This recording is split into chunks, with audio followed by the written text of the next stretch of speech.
Once, when thought came to me of the things that are, and my thinking soared high, and my bodily senses were restrained, like someone heavy with sleep from too much eating or toil of the body, an enormous being, completely unbounded in size, seemed to appear to me and call my name and say to me, "What do you want to hear and see? What do you want to learn and know from your understanding?" "Who are you?" I asked. "I am Poimandres," he said, "mind of sovereignty. I know what you want, and I am with you everywhere." I said, "I wish to learn about the things that are, to understand their nature, and to know God. How much I want to hear," I said. Then he said to me, "Keep in mind all that you wish to learn, and I will teach you." Saying this, he changed his appearance, and in an instant everything was immediately opened to me. I saw an endless vision in which everything became light, clear and joyful, and in seeing the vision, I came to love it. After a little while, darkness arose separately and descended, fearful and gloomy, coiling sinuously so that it looked to me like a snake. Then the darkness changed into something of a watery nature, indescribably agitated and smoking like a fire. It produced an unspeakable wailing roar. Then an inarticulate cry like the voice of fire came forth from it. But from the light, a holy word mounted upon the watery nature. An untempered fire leapt up from the watery nature to the height above. The fire was nimble and piercing and active as well, and because the air was light, it followed after spirit and rose up to the fire, away from the earth and water, so that it seemed suspended from the fire. Earth and water stayed behind, mixed with one another, so that earth could not be distinguished from water, but they were stirred to hear by the spiritual word that moved upon them. Poimandres said to me, "Have you understood what this vision means?" "I shall come to know," said I. "I am the light you saw, mind, your God," he said, "who existed before the watery nature and appeared out of darkness. The light-giving word who comes from mind is the Son of God." "Go on," I said. "This is what you must know, that in you, which sees and hears, is the word of the Lord, but your mind is God, the Father. They are not divided from one another, for their union is life." "Thank you," I said. "Understand the light, then, and recognize it." After he said this, he looked me in the face for such a long time that I trembled at his appearance. But when he raised his head, I saw in my mind the light of the powers beyond number and a boundless cosmos that had come to be. The fire, encompassed by great power and subdued, kept its place fixed. In the vision I had, because of the discourse of Poimandres, these were my thoughts.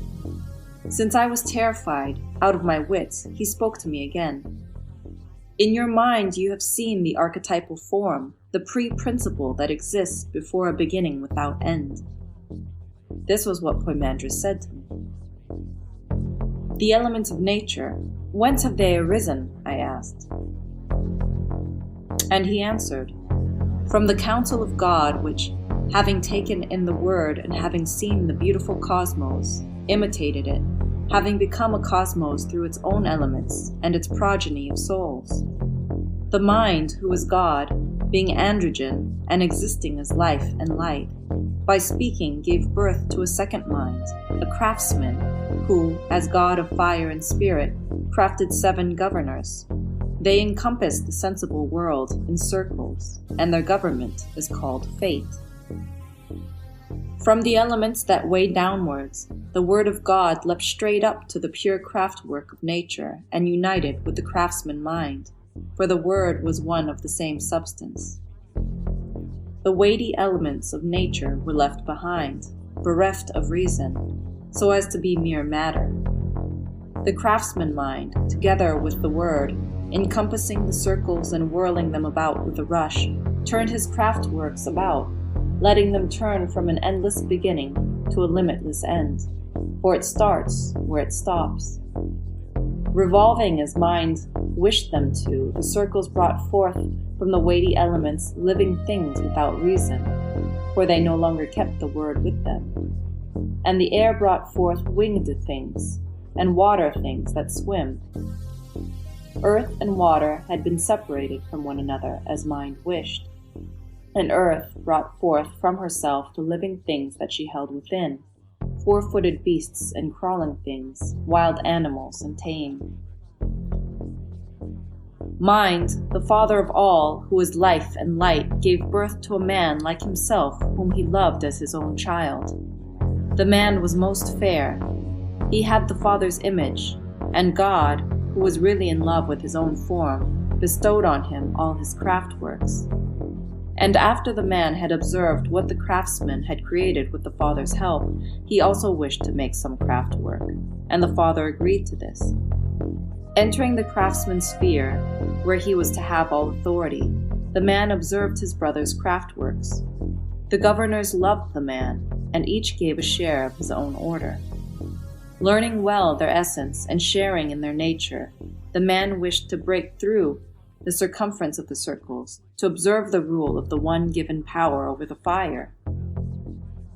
Having all authority over the cosmos of mortals and unreasoning animals, the man broke through the vault and stooped to look through the cosmic framework, thus displaying to lower nature the fair form of God. Nature smiled for love when she saw him, whose fairness brings no surfeit, and who holds in himself all the energy of the governors and the form of God. For in the water she saw the shape of the man's fairest form upon the earth's, its shadow. When the man saw in the water the form like himself, as it was in nature, he loved it and wished to inhabit it. Wish and action came in the same moment, and he inhabited the unreasoning form. Nature took hold of her beloved, hugged him all about and embraced him, for they were lovers. Because of this, unlike any other living thing on earth, mankind is twofold. In the body, mortal, but immortal in the essential man. Even though he is immortal and has authority over all things, mankind is affected by mortality because he is subject to fate. Thus, although man is above the cosmic framework, he became a slave within it. He is androgen because he comes from an androgen father, and he never sleeps because he comes from one who is sleepless, yet love and sleep are his masters. And after this, oh my mind, I love the word so. Poimandres said, "This is the mystery that has been kept hidden until this very day. When nature made love with the man, she bore a wonder most wondrous. In him he had the nature of the cosmic framework of the seven, who are made of fire and spirit, as I told you, and without delay, nature at once gave birth to 7 men, androgen and exalted, whose natures were like those of the 7 governors. And after this, Oi, Poimandres, now I have come into a great longing, and I yearn to hear, so do not digress." And Poimandres said, "Be silent. I have not yet unfolded to you the first discourse." "As you see, I am silent," said I. As I said then, the birth of the 7 was as follows. Earth was the female. Water did the fertilizing. Fire was the maturing force. Nature took spirit from the ether and brought forth bodies in the shape of the man. From life and light the man became soul and mind. From life came soul. From light came mind. And all things in the cosmos of the senses remained thus until a cycle ended, and kinds of things began to be. Hear the rest, the word you yearn to hear. When the cycle was completed, the bond among all things was sundered by the counsel of God. All living things which had been androgen were sundered into 2 parts, humans along with them, and part of them became male, part, likewise, female. But God immediately spoke a holy speech. "Increase in increasing, and multiply in multitude, all you creatures and craft works, and let him who is mindful recognize that he is immortal, that desire is the cause of death, and let him recognize all that exists. After God said this, Providence, through fate and through the cosmic framework, caused acts of intercourse and set in train acts of birth, and all things were multiplied according to kind. The one who recognized himself attained the chosen good, but the one who loved the body that came from the error of desire goes on in darkness, errant, suffering sensibly the effects of death. Those who lack knowledge, what great wrong have they done, I asked, that they should be deprived of immortality? You behave like a person who has not given thought to what he has heard. Did I not tell you to think? I am thinking, I remember, and I am grateful as well. If you have understood, tell me, why do they deserve death who are in death? Because what first gives rise to each person's body is the hateful darkness from which comes the watery nature, from which the body was constituted in the sensible cosmos, from which death drinks. Truly you have understood, but why is it that he who has understood himself advances towards God, as God's discourse has it? Because, I said, the Father of all things was constituted of light and life, and from him the man came to be. You say your speech well. Life and light are God and Father, from whom the man came to be. So if you learn that you are from light and life, and that you happen to come from them, you shall advance to life once again. This is what Poimandres said. But tell me again, I asked, how shall I advance to life, O my mind? For God says, let the person who is mindful recognize himself. All people have minds, do they not? Hold your tongue, fellow. Enough talk. I myself, the mind, am present to the blessed and good and pure and merciful, to the reverent, and my presence becomes a help. They quickly recognize everything, and they propitiate the Father lovingly and give thanks, praising and singing hymns affectionately and in the order appropriate to him. Before giving up the body to its proper death, they loathe the senses, for they see their effects. Or rather I, the mind, will not permit the effects of the body to strike and work their results on them. As gatekeeper, I will refuse entry to the evil and shameful effects, cutting off the anxieties that come from them. But from these I remain distant. The thoughtless, and evil and wicked, and envious and greedy, and violent and irreverent, giving way to the avenging demon who wounds the evil person, assailing him sensibly with the piercing fire, and thus arming him the better for lawless deeds so that greater vengeance may befall him. Such a person does not cease longing after insatiable appetites, struggling in the darkness without satisfaction. This tortures him and makes the fire grow upon him all the more. You have taught me all things well, O mind, just as I wanted. But tell me again about the way up. Tell me how it happens. To this, Poimandres said, first, in releasing the material body, you give the body itself over to alteration, and the form that you used to have vanishes. To the demon you give over your temperament, now inactive. The body senses rise up and flow back to their particular sources, becoming separate parts and mingling again with the energies. And feeling and longing go on toward irrational nature.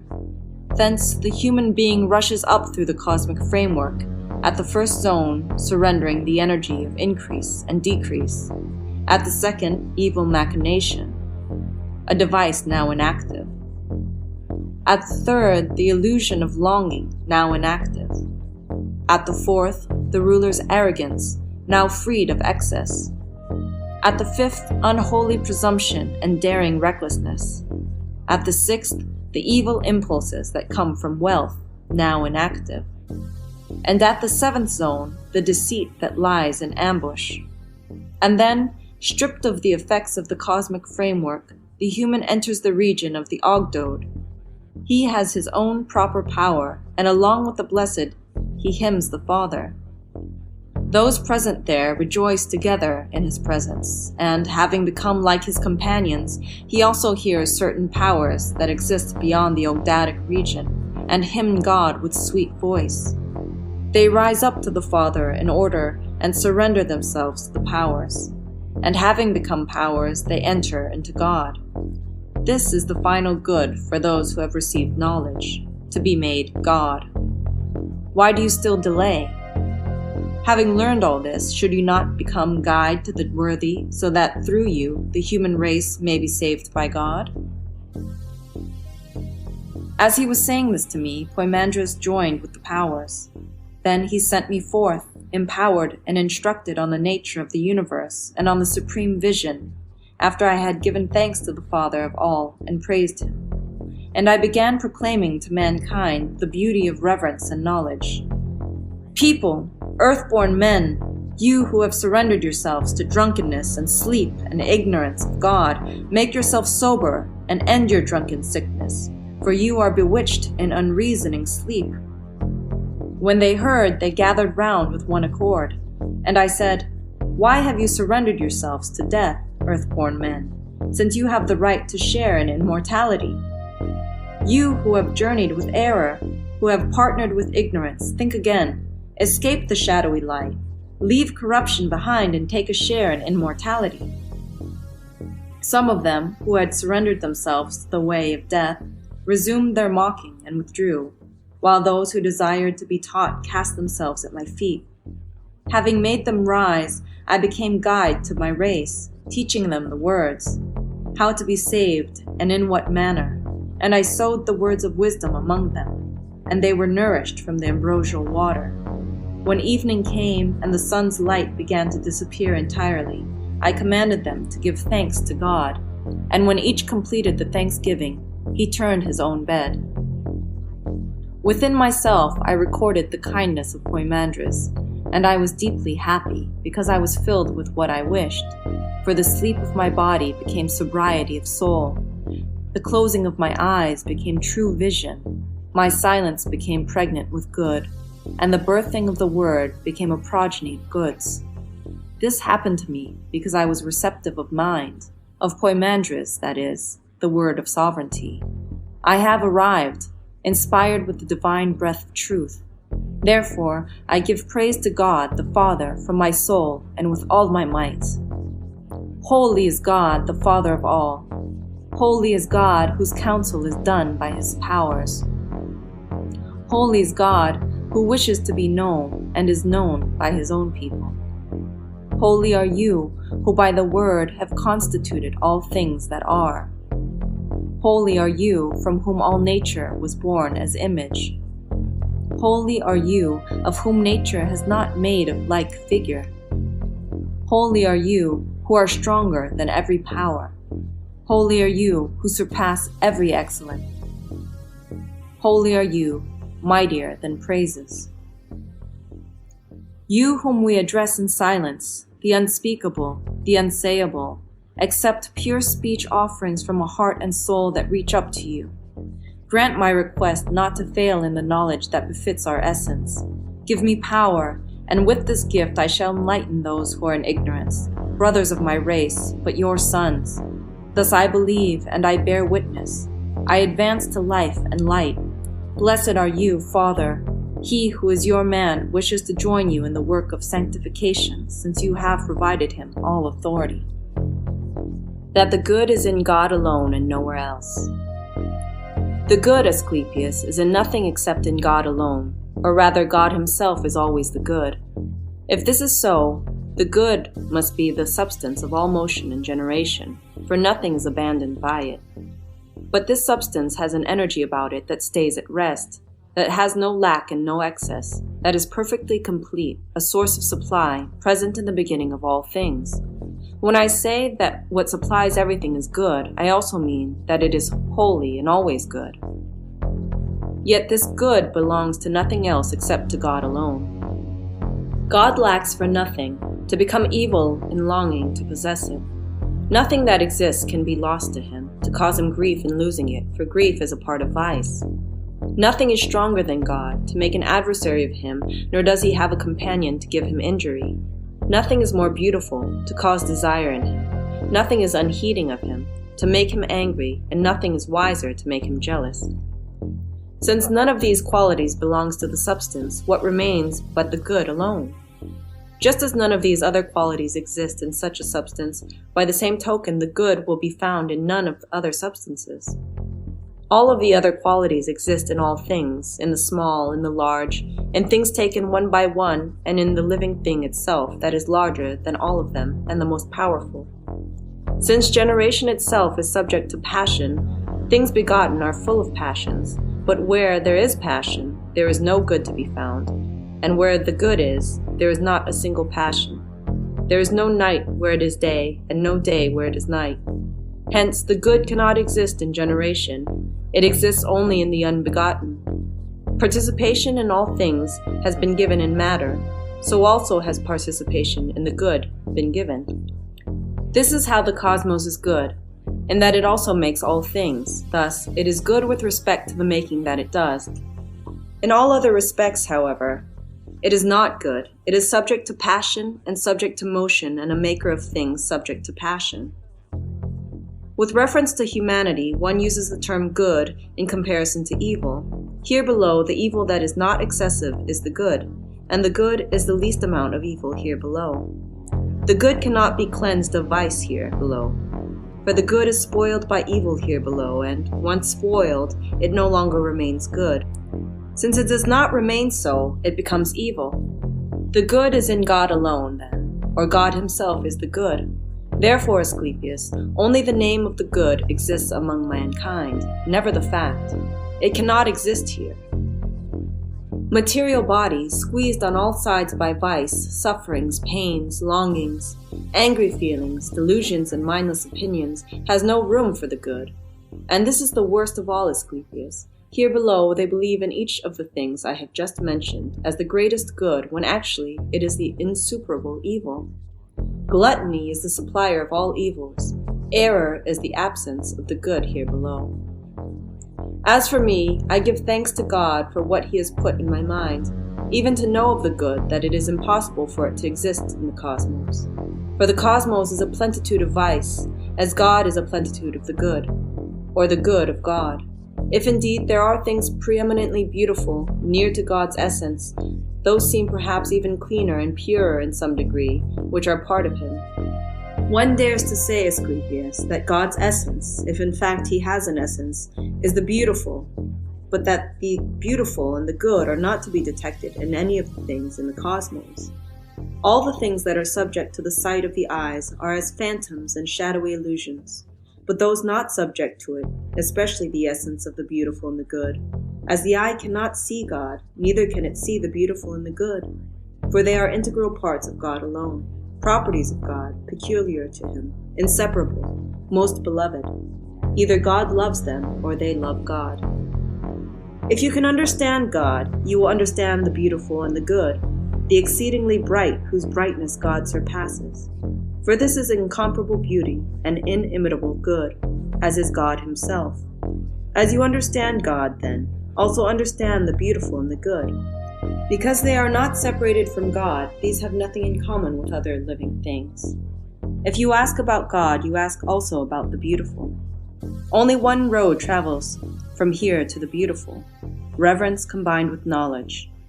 Hence, those who remain in ignorance and do not travel the road of reverence dare to say that mankind is beautiful and good, but a human cannot see nor even dream of what the good might be.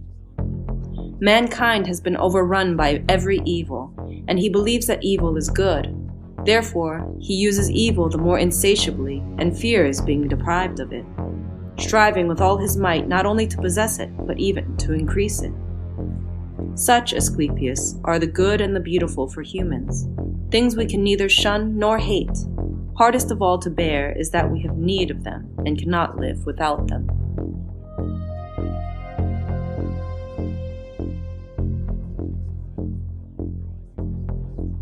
On understanding and sensation, that the beautiful and good are in God alone and nowhere else.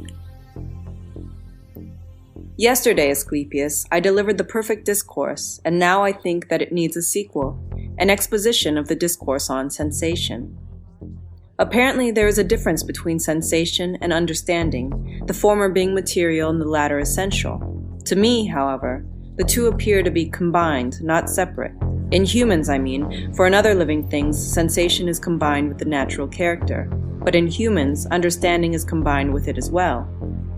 Mind differs from understanding as much as God differs from divinity. Divinity comes to be by God's agency, understanding by the agency of mind. Understanding is the sister of reasoned speech, or each is the other's instrument. There is no utterance of reasoned speech without understanding, nor is there evidence of understanding without reasoned speech. Both sensation and understanding flow together into humans, intertwined with one another, as it were. For without sensation it is impossible to understand, and without understanding it is impossible to have sensation. Can understanding be understood without sensation, however, in the way that one pictures images when dreaming? It seems to me that in dream vision, both these faculties have been eliminated, although, when sleepers awake, understanding and sensation are always combined.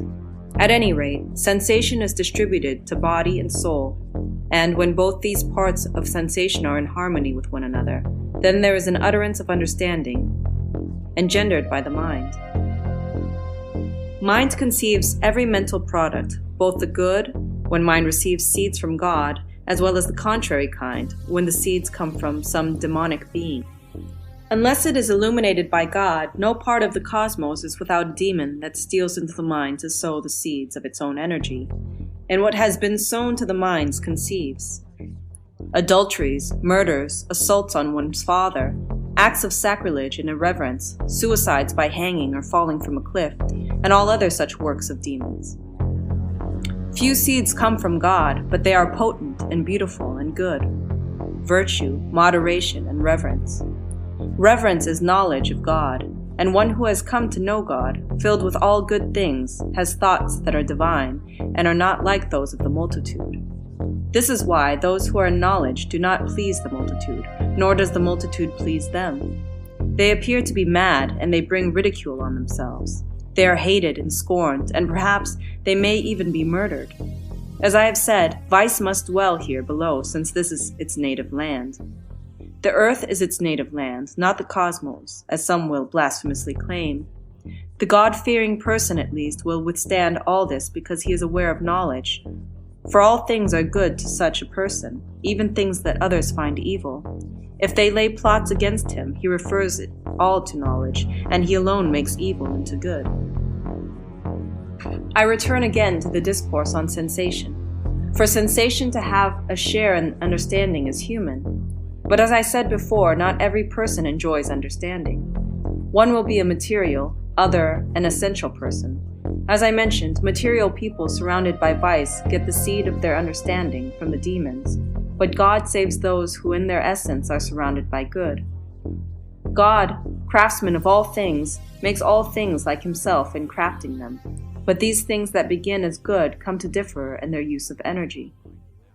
The motion of the cosmos, as it grinds away, produces generations of different kinds. Some it soils with vice, others it cleanses with the good. For the cosmos has its own sensation and understanding, Asclepius, not like the human, not diverse, but far stronger and simpler. The sole sensation and understanding in the cosmos is to make all things and unmake them into itself again, an instrument of God's will. In reality, God made the instrument to make all things actively in itself, taking under its protection the seeds it has received from God. In dissolving all things, the cosmos renews them, and when things have been dissolved in this way, the cosmos, like life's good farmer, offers them renewal through the same process of change that moves the cosmos.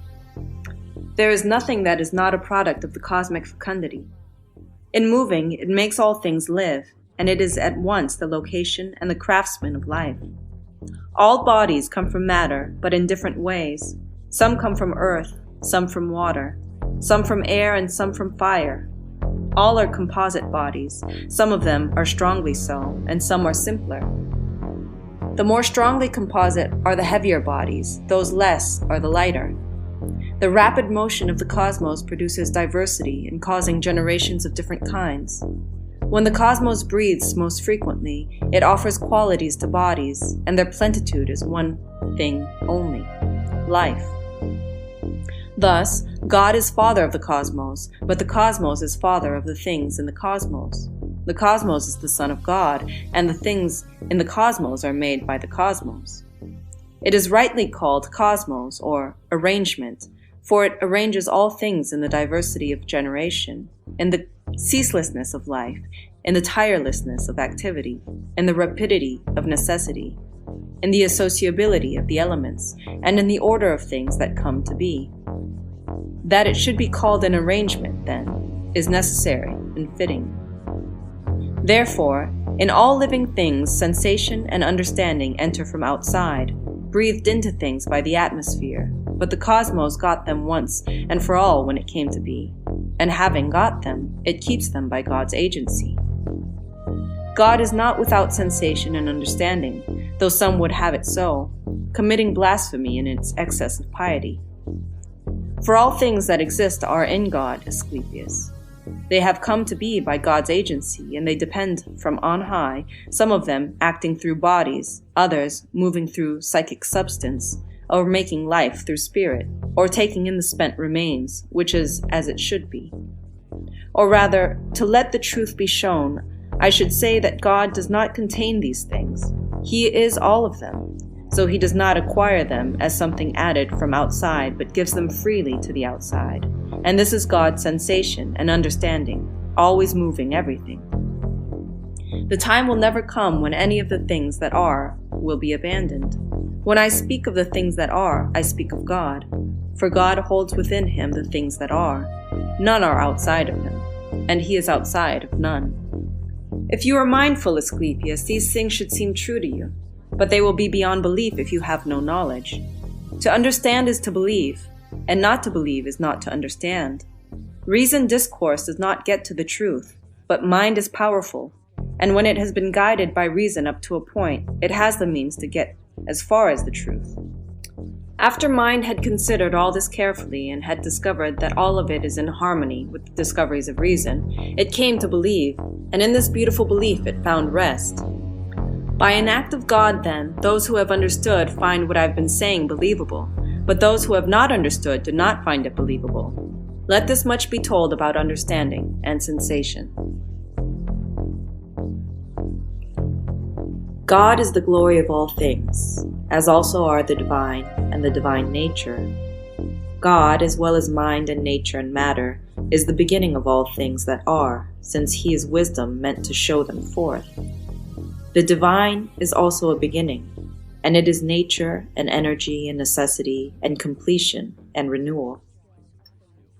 In the deep there was boundless darkness and water and fine intelligent spirit, all existing by divine power in chaos. Then a holy light was sent forth, and elements solidified out of liquid essence. And all the gods divide the parts of germinal nature. While all was unlimited and unformed, light elements were set apart to the heights, and the heavy were grounded in the moist sand, the whole of them delimited by fire and raised aloft to be carried by spirit. The heavens appeared in 7 circles. The gods became visible in the shapes of the stars and all their constellations, and the arrangement of this lighter substance corresponded to the gods contained in it. The periphery rotated in the air, carried in a circular course by divine spirit. Through his own power, each god sent forth what was assigned to him. And the beasts came to be, 4-footed, crawling, water-dwelling, winged. And every germinating seed and grass and every flowering plant, within them they had the seed of rebirth.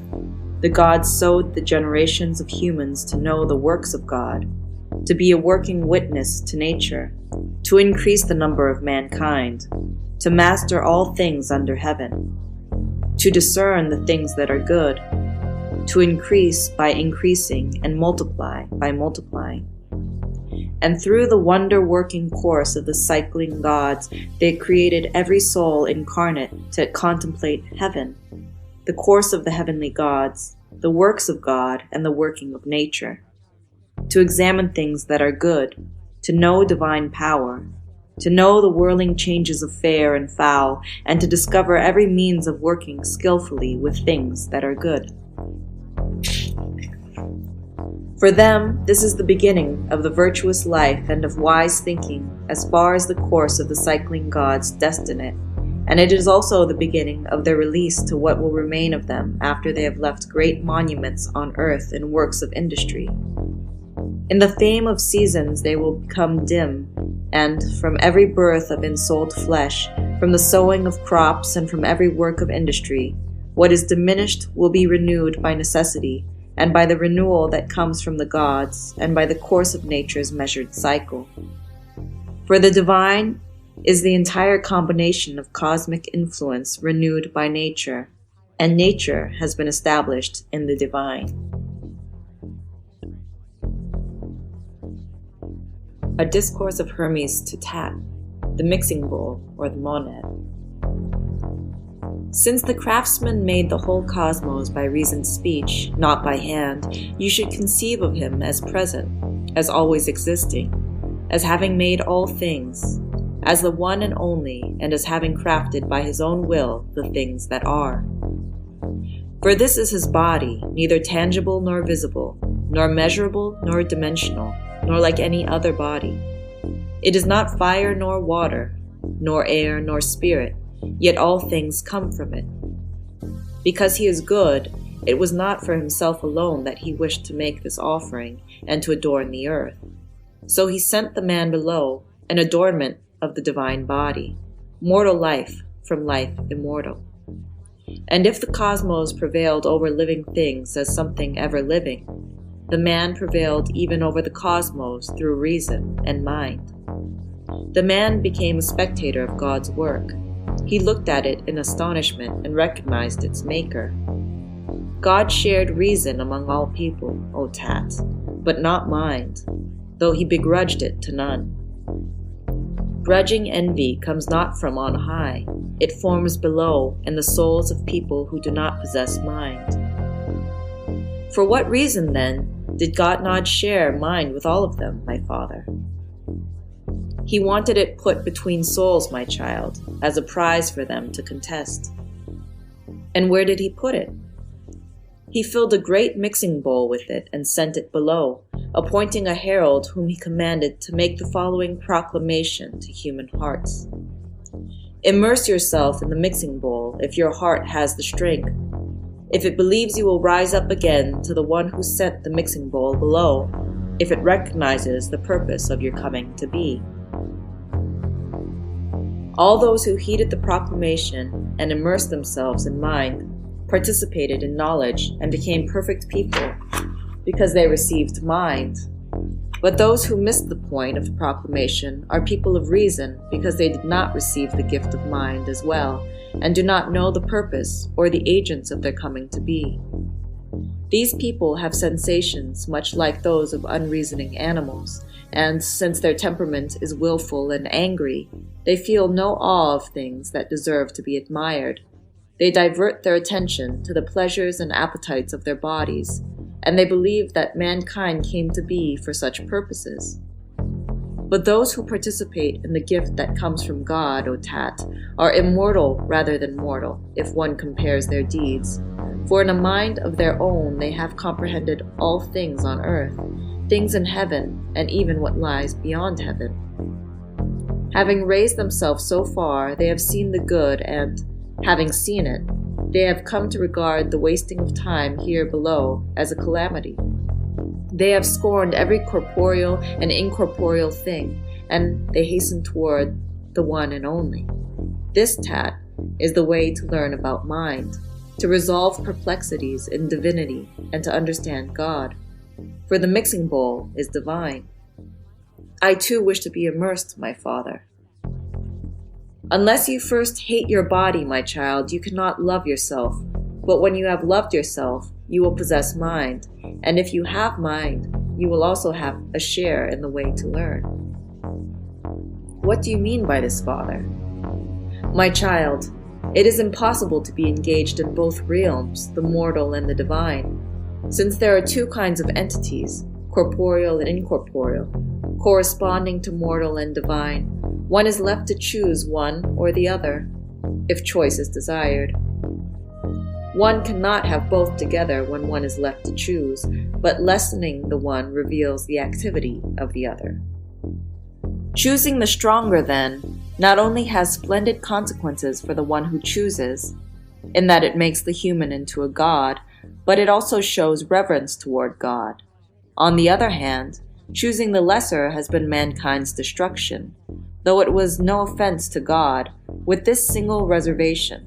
Just as processions passing by in public cannot achieve anything of themselves, though they can be a hindrance to others, in the same way these people are only parading through the cosmos, led astray by pleasures of the body. Since this is so, Tat, what proceeds from God has been and will be available to us. May what comes from us be suited to it and not deficient. And the evils for which we are responsible, who choose them instead of good things, are no responsibility of God's. Do you see how many bodies we must pass through, my child? How many troops of demons, cosmic connections, and stellar circuits in order to hasten toward the one and only? For the good is intraversible, infinite, and unending. It is also without beginning, but to us it seems to have beginning, our knowledge of it. Thus, knowledge is not a beginning of the good, but it furnishes us the beginning of the good that will be known. So let us seize the beginning and travel with all speed, for the path is very crooked that leaves familiar things of the present to return to primordial things of old. Visible things delight us, but the invisible cause mistrust. Bad things are the more open to sight, but the good is invisible to what can be seen. For the good has neither shape nor outline. This is why it is like itself, but unlike all others, for the bodiless cannot be visible to body. This is the difference between like and unlike, and the deficiency in the unlike with respect to the like.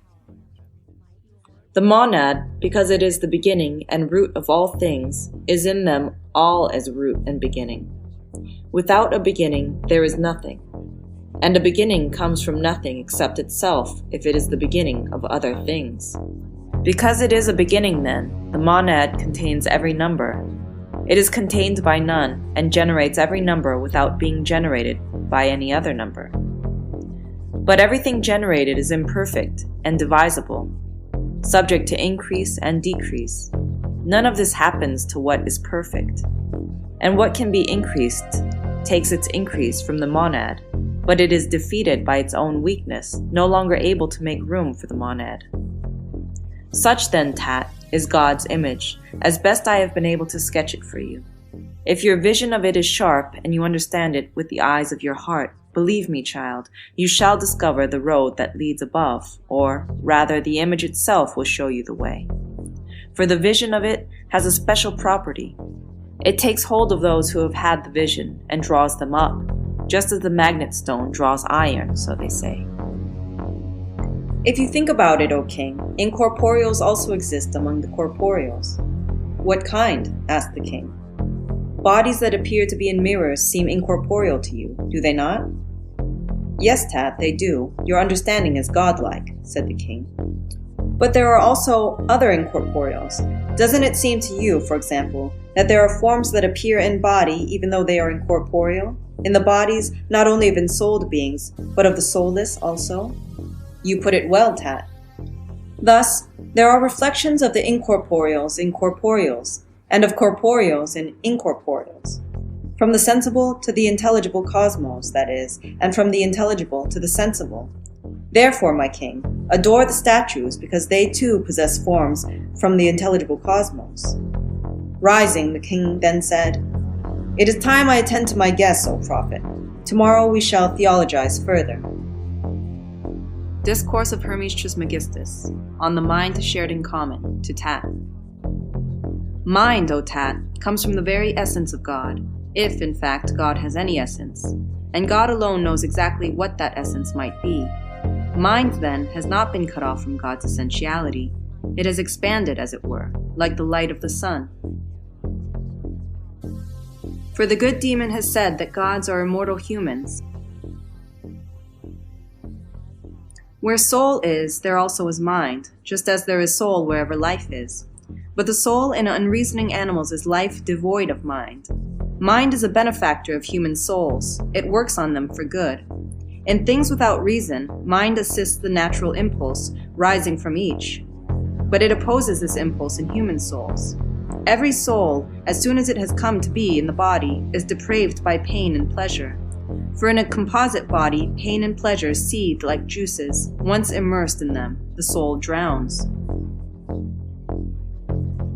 As a good physician, using cautery and the knife, causes pain to the body overtaken by disease, in the same way mind causes pain to the soul, withdrawing it from the pleasure that gives rise to every disease of the soul. A great disease of the soul is godlessness, and next is mere opinion. From them follow all evils and nothing good. Therefore, the mind that opposes the disease secures good for the soul, just as the physician secures health for the body. But when mind connives with them and gives way to longings, the rush of appetite drives such souls to the longings that lead to unreasoned, and, like animals without reason, they never cease their irrational anger and irrational longing, and they have never had enough of evil. For angers and longings are irrational vices that exceed all limits. God has imposed the law upon these souls as a torment and a reproof. In that case, Father, the discourse about fate that I heard and finished earlier would seem to be contradicted. If it is absolutely fated for some individual to commit adultery or sacrilege or to do some other evil, how is such a person still to be punished when he has acted under compulsion of fate? Everything is an act of fate, my child, and outside of it nothing exists among bodily entities. Neither good nor evil comes to be by chance. Even one who has done something fine is fated to be affected by it, and this is why he does it, in order to be affected by what affects him because he has done it. Now our discourse is about mind. Moreover, in other living things, mind is not beneficent. As it quells anger and longing, it acts differently in each individual, and one must understand that some of these are men who possess reason that others are without it. But all people are subject to fate and also to birth and change, which are the beginning and the end of fate. And what is fated affects all people, yet those who possess reason, whom, as we have said, mind commands, are not affected as the others are. Since they have been freed from vice, they are not affected as a consequence of being evil. Again, Father, what do you mean? The adulterer is not evil? The murderer is not evil? And all the rest of them? One who has reason will not be affected because he has committed adultery, my child, but as if he has done so. Nor will he be affected because he has murdered, but as if he had murdered. It is not possible to escape the quality of change any more than of birth, though it is possible for one who has mind to escape vice. Thus, I have always heard the good demon say, it would have been most useful to humankind if he had given it out in writing. He alone, my child, because he looked down on everything, as if he were firstborn God, has truly given voice to divine discourses. Once, at any rate, I heard him say that all things are one, especially the intellectual bodies, that we live in power and in energy and in eternity. Also, that mind of eternity is good, and that its soul is good as well. This being so, there is nothing dimensional among intellectual beings, and thus, since mind rules all and is the soul of God, the one about fate and mind, I mean. For if you carefully avoid contentious discourse, my child, you will find that mind, the soul of God, truly prevails over all, over fate and law and all else. And nothing is impossible for mind, neither setting a human soul above fate, nor, if it happens that a soul is careless, setting it beneath fate. These were the finest things that the good demon said about such matters. Divinely said, my father, and truly and usefully. But make it even plainer to me. You have said that mind acts in the manner of a natural impulse in animals without reason, conniving with their instincts. But the instincts of unreasoning animals are passions, I believe. If mind assists the instincts, and instincts are passions, is mind also a passion since it is in defiling contact with passions? Well said, my child. An excellent question, and one I ought to answer. All embodied incorporeals are affected by passions, my child, and passions they are rightly called. Every mover is incorporeal, but not everything moved is body. Incorporeals are also moved by mind. Movement is passion, however, and so both are affected, the mover and the moved, one ruling, the other ruled. If there is release from the body, there is also release from passion. Yet one might better say that nothing is free from passion, my child, and that everything is affected by it. But there is a difference between passion and what is affected by passion. One is active and the other passive. Even bodies act of themselves, however. They are either unmoved or moved, and here is passion in either case. The incorporeals are always acted upon, which is why they are affected by passion. Do not let this terminology disturb you. Action and passion are identical, but it does no harm to use the more auspicious name. You have delivered the discourse very plainly, Father. Notice this also, my child, that to mankind, but not to any other mortal animal, God has granted these two things, mind and reasoned speech, which are worth as much as immortality. Instead, when he has left the body, both these gifts will guide him to the troop of the gods and the blessed. The other living things, my father, do they not use speech? No, child. They use only voice, and speech differs. Even among humans, my father, does speech not differ for each nation? It is different, my child, but humanity is one. Therefore, speech is also one, and when translated, it is found to be the same in Egypt and Persia as in Greece. My child, you seem to me to be ignorant of the excellence and importance of speech. The blessed God, the good demon, has said that soul is in body, that mind is in soul, that reasoned speech is in mind, and that God is their Father. Reasoned speech, then, is the image and mind of God, as the body is the image of the idea, and the idea is the image of the soul. Thus, the finest of matter is air, the finest air is soul, the finest soul is mind, and the finest mind is God.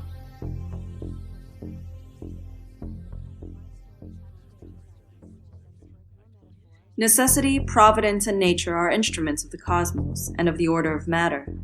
Each of the intellectual beings is an essence, and their essence is identity, but each of the bodies in the universe is multiple. Since composite bodies have their identity in always causing one body to change to another, they preserve the incorruptibility of identity. Otherwise, for all composite bodies, there is a number of belonging to each. For without number, neither association, nor composition, nor dissolution can occur.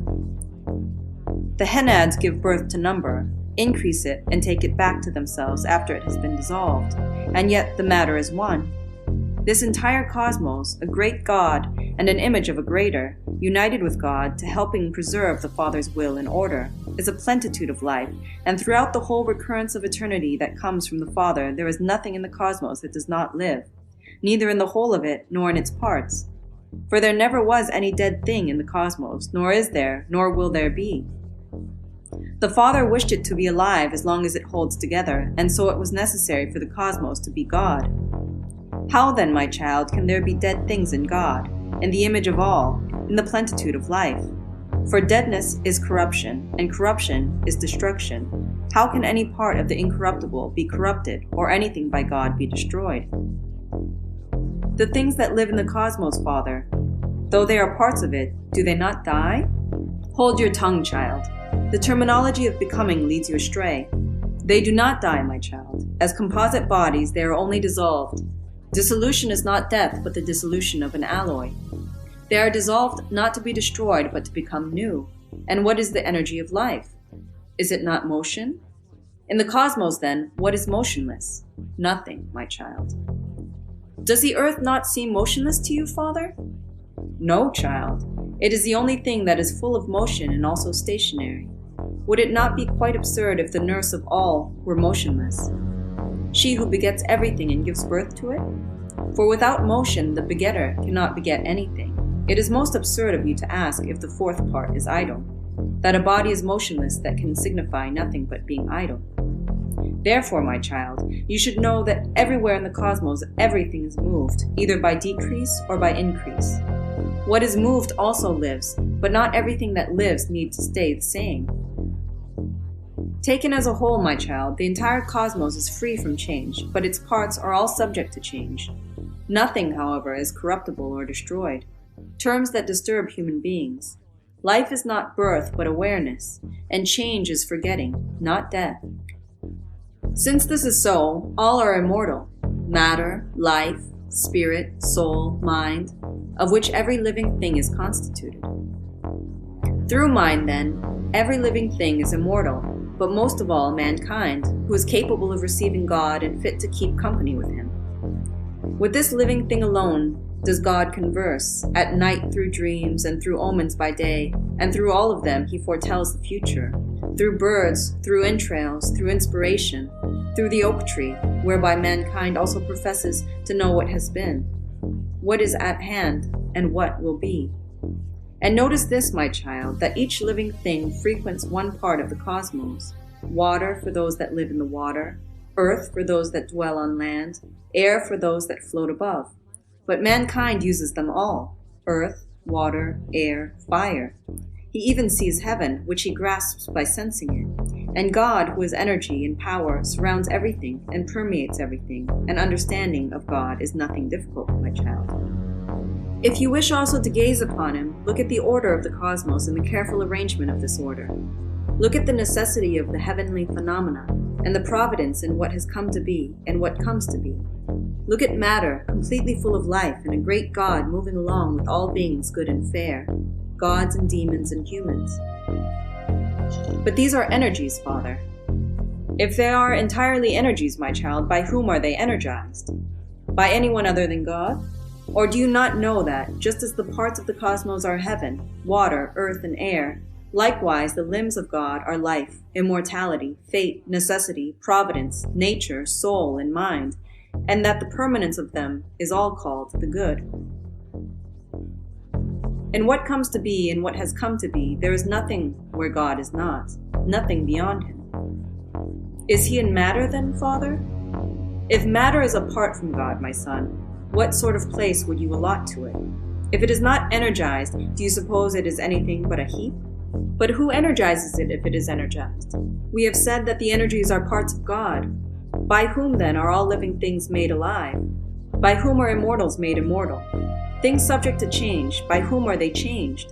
Whether you say matter or body or essence, know that these also are energies of God, and that materiality is the energy of matter, corporeality the energy of bodies, and the essentiality the energy of essence. And this is God, the All.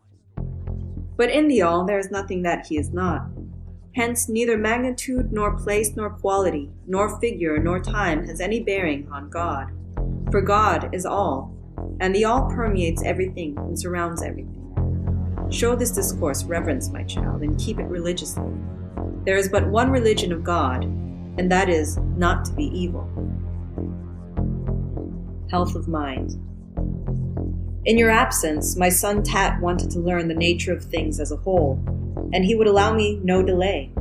Because he is my son and a newcomer, who but lately gained knowledge of them in each particular, I was forced to hold forth at some length so it would be easy for him to follow the explanation. To you, however, I wanted to write selectively on a few of the most important headings of what I told him, but I have given them a more mystical interpretation, suitable to someone of your greater age and learning in the nature of things. If all visible things have come to be and are coming to be, if those that are begotten come to be by another's agency, not of their own, the begotten are many, or rather they are all visible things, all that are different and not alike. If then, things that come to be by another's agency, there is someone who makes them, and if this someone is to be older than the begotten, he must be unbegotten.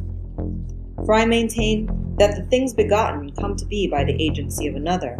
It is impossible, however, for anything to be older than all begotten entities, unless it alone is unbegotten.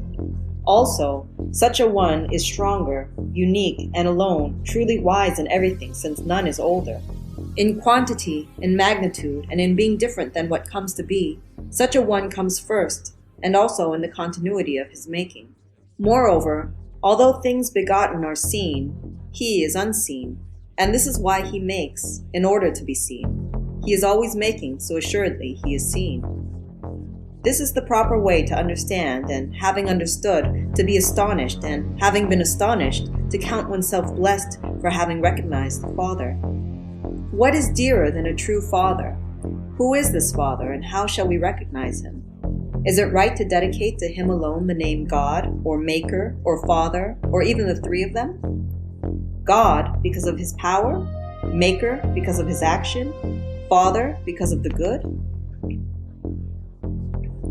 He is power, certainly, since he is different from things that come to be, and he is activity in the coming to be of all things. Therefore, after we have done with our loquacity and idle chatter, we must understand these two things, what comes to be and who makes it. Between them there is nothing, no third thing. From all that you understand and all that you hear, remember these two and acknowledge that they are everything, reckoning no difficulty about things because they are above or below or divine or changeable or deep down. For the two are all there is, what comes to be and what makes it, and it is impossible to separate one from the other. No maker can exist without something that comes to be. Each of the two is just what it is. Therefore, one is not to be parted from the other, nor from itself. If the maker is nothing other than the making, solitary, simple, uncomposed, then necessarily the making happens of its own because the making that the maker does is generation, and it is impossible for all coming to come to be of its own. Coming to be necessarily comes to be of another. Without the maker, the begotten neither comes to be nor is, for the one without the other completely loses its own nature from deprivation of the other. Thus, if one agrees that there exist two entities, what comes to be and what makes it, they are one in their unification, an antecedent and a consequent. The antecedent is the God who makes, the consequent is what comes to be, whatever it may be. You need not be on guard against the diversity of things that come to be, fearing to attach something low and inglorious to God.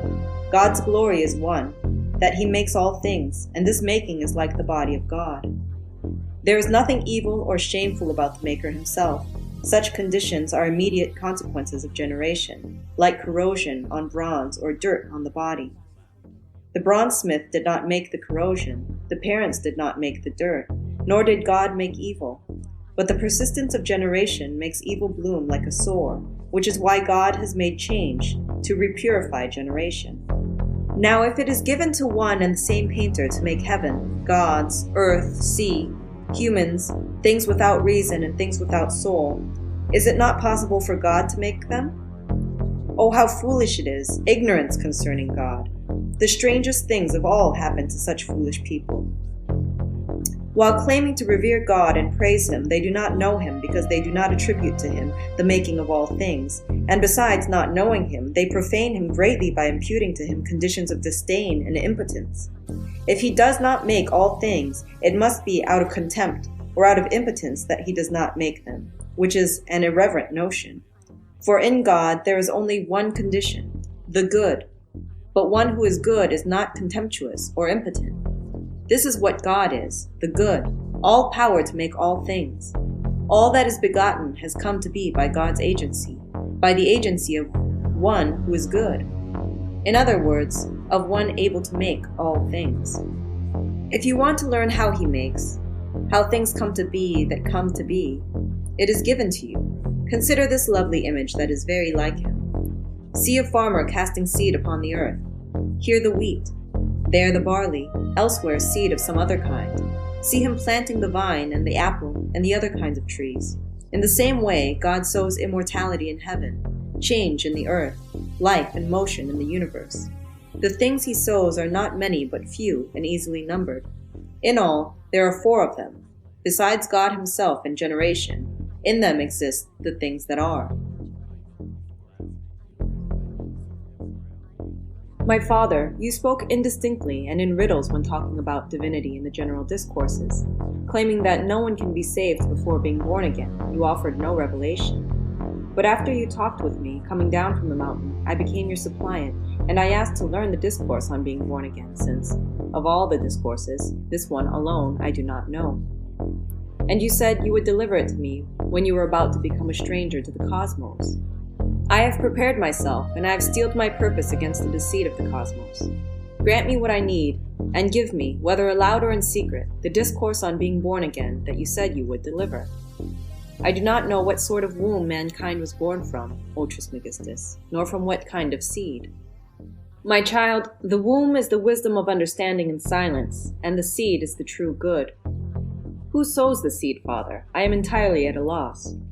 The will of God, my child. And whence comes the begotten, Father? He does not share in my essence.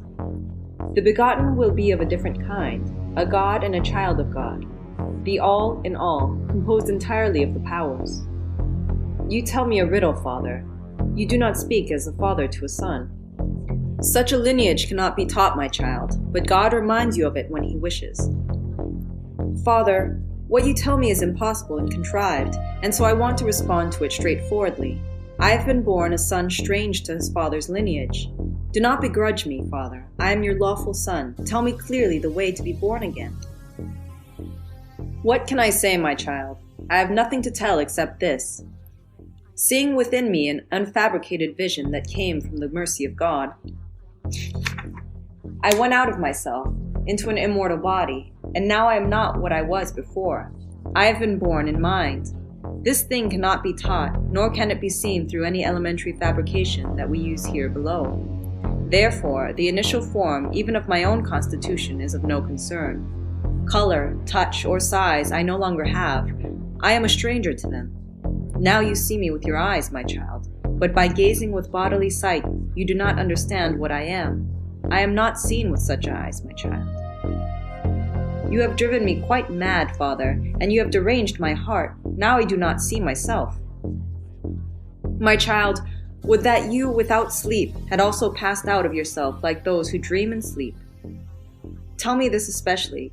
Who is the progenitor of rebirth? The child of God, primal man, by God's will. Whatever remains, my Father, you have now made me speechless, bereft of what was in my heart before. I see that your size and its external aspects remain same. And in this you are deceived, for my mortal form changes daily, altered in time toward increase and decrease, as a deception. What is true then, Trismegistus? The unsullied, my child, the unlimited, the colorless, the figureless, the indifferent, the naked seeming, the self-apprehended, the immutable good, the incorporeal. In reality, Father, I have gone mad, though I expected that you would make me wise. The awareness of this understanding in me has been blocked. So it has, my child. What rises up like fire, falls down like earth, is moist like water, and diffuses like air, is subject to sensation. On the other hand, if something is not hard, not moist, not tight, not volatile, how can you understand it through the senses? Something understood only through its power and energy, yet requiring one empowered to understand the birth in God. Am I without the power then, Father? May it not be so, my child. Draw it to you, and it will come. Wish it, and it happens. Leave the senses of the body idle, and the birth of divinity will begin. Cleanse yourself of the irrational torments of matter. Do I have tormentors in me, Father? More than a few, my child. They are many and frightful. I am ignorant of them, Father.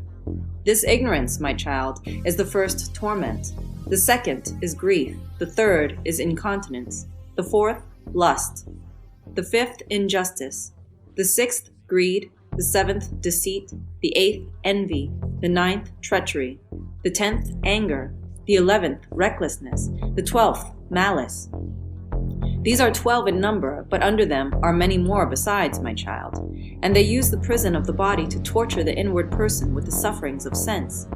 Yet they withdraw, if not all at once, from one to whom God has shown mercy, and this is the basis of rebirth, the means and the method. From here on, my child, keep silence and say nothing. If you do so, you will not obstruct the mercy that comes to us from God. Henceforth, my child, rejoice. The powers of God purify you anew, for articulation of the word. To us has come knowledge of God, and when it comes, my child, ignorance has been expelled. To us has come knowledge of joy, and when it arrives, grief will fly off to those who give way to it. The power that I summon after joy is continence. O sweetest power, let us receive her too. Most gladly, child. As soon as she arrives, how she has repulsed incontinence. Now in fourth place I summon perseverance, the power opposed to lust. This next level, my child, is a seat of justice. See how she expelled injustice without a judgment? With injustice gone, my child, we have been made just. The sixth power that I summon to us is the one opposed to greed, liberality. And when greed has departed, I summon another, truth, who puts deceit to flight. And truth arrives. See how the good has been fulfilled, my child, when truth arrives? For envy has withdrawn from us, but the good, together with life and light, has followed after truth, and no torment any longer attacks from the darkness. Vanquished, they have flown away in a flapping of wings. My child, you have come to know the means of rebirth. The arrival of the Decad sets in order a birth of mind that expels the 12. We have been divinized by this birth. Therefore, whoever through mercy has attained this godly birth and has forsaken bodily sensation, recognizes himself as constituted of the intelligibles and rejoices. Since God has made me tranquil, Father, I no longer picture things with the sight of my eyes, but with the mental energy that comes through the powers. I am in heaven, in earth, in water, and air. I am in animals and in plants, in the womb, before the womb, after the womb, everywhere. But tell me this also. How is it that the torments of darkness, 12 in number, are repulsed by 10 powers? By what means, Trismegistus? This tent, from which we also have passed, my child, was constituted from the zodiacal circle, which was in turn constituted of entities that are 12 in number, 1 in nature, omniform in appearance. To mankind's confusion, there are disjunctions among the 12, my child, though they are unified when they act. Recklessness is not separable from anger. They are indistinguishable. Strictly speaking, then, it is likely that the 12 retreat when the 10 powers, the Decad that is, drive them away.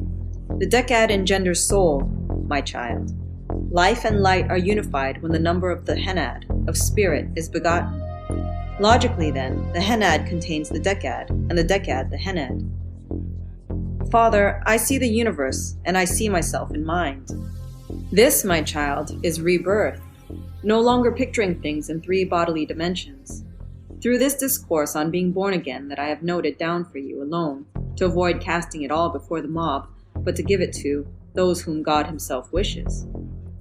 Tell me, Father, does this body constituted of powers ever succumb to dissolution? Hold your tongue. Do not give voice to the impossible, else you will do wrong, and your mind's eye will be profaned. The sensible body of nature is far removed from the essential generation. One can be dissolved, but the other is indissoluble. One is mortal, the other immortal. Do you not know that you have been born a god and a child of the One as I too have? Father, I would like to hear the praise and the hymn which you said I should hear from the powers once I had entered the Ogdoad, just as Poimandres foretold of the Ogdoad. That you hasten to strike the tent is good, child, for you have been purified. Poimandres, the mind of sovereignty, has transmitted to me no more than has been written down, knowing that on my own I would be able to understand everything, to hear what I want, and to see everything, and he entrusted it to me to make something beautiful of it. Thus, the powers within me sing in all things as well. I want to hear them, Father, and I wish to understand them.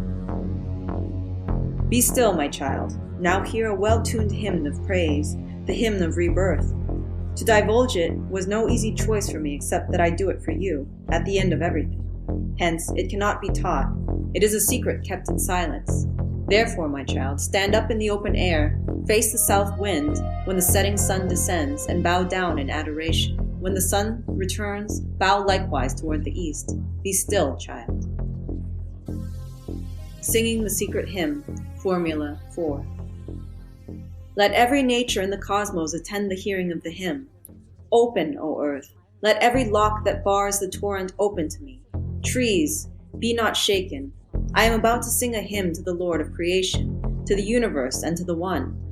Open, you heavens, and be still, you winds.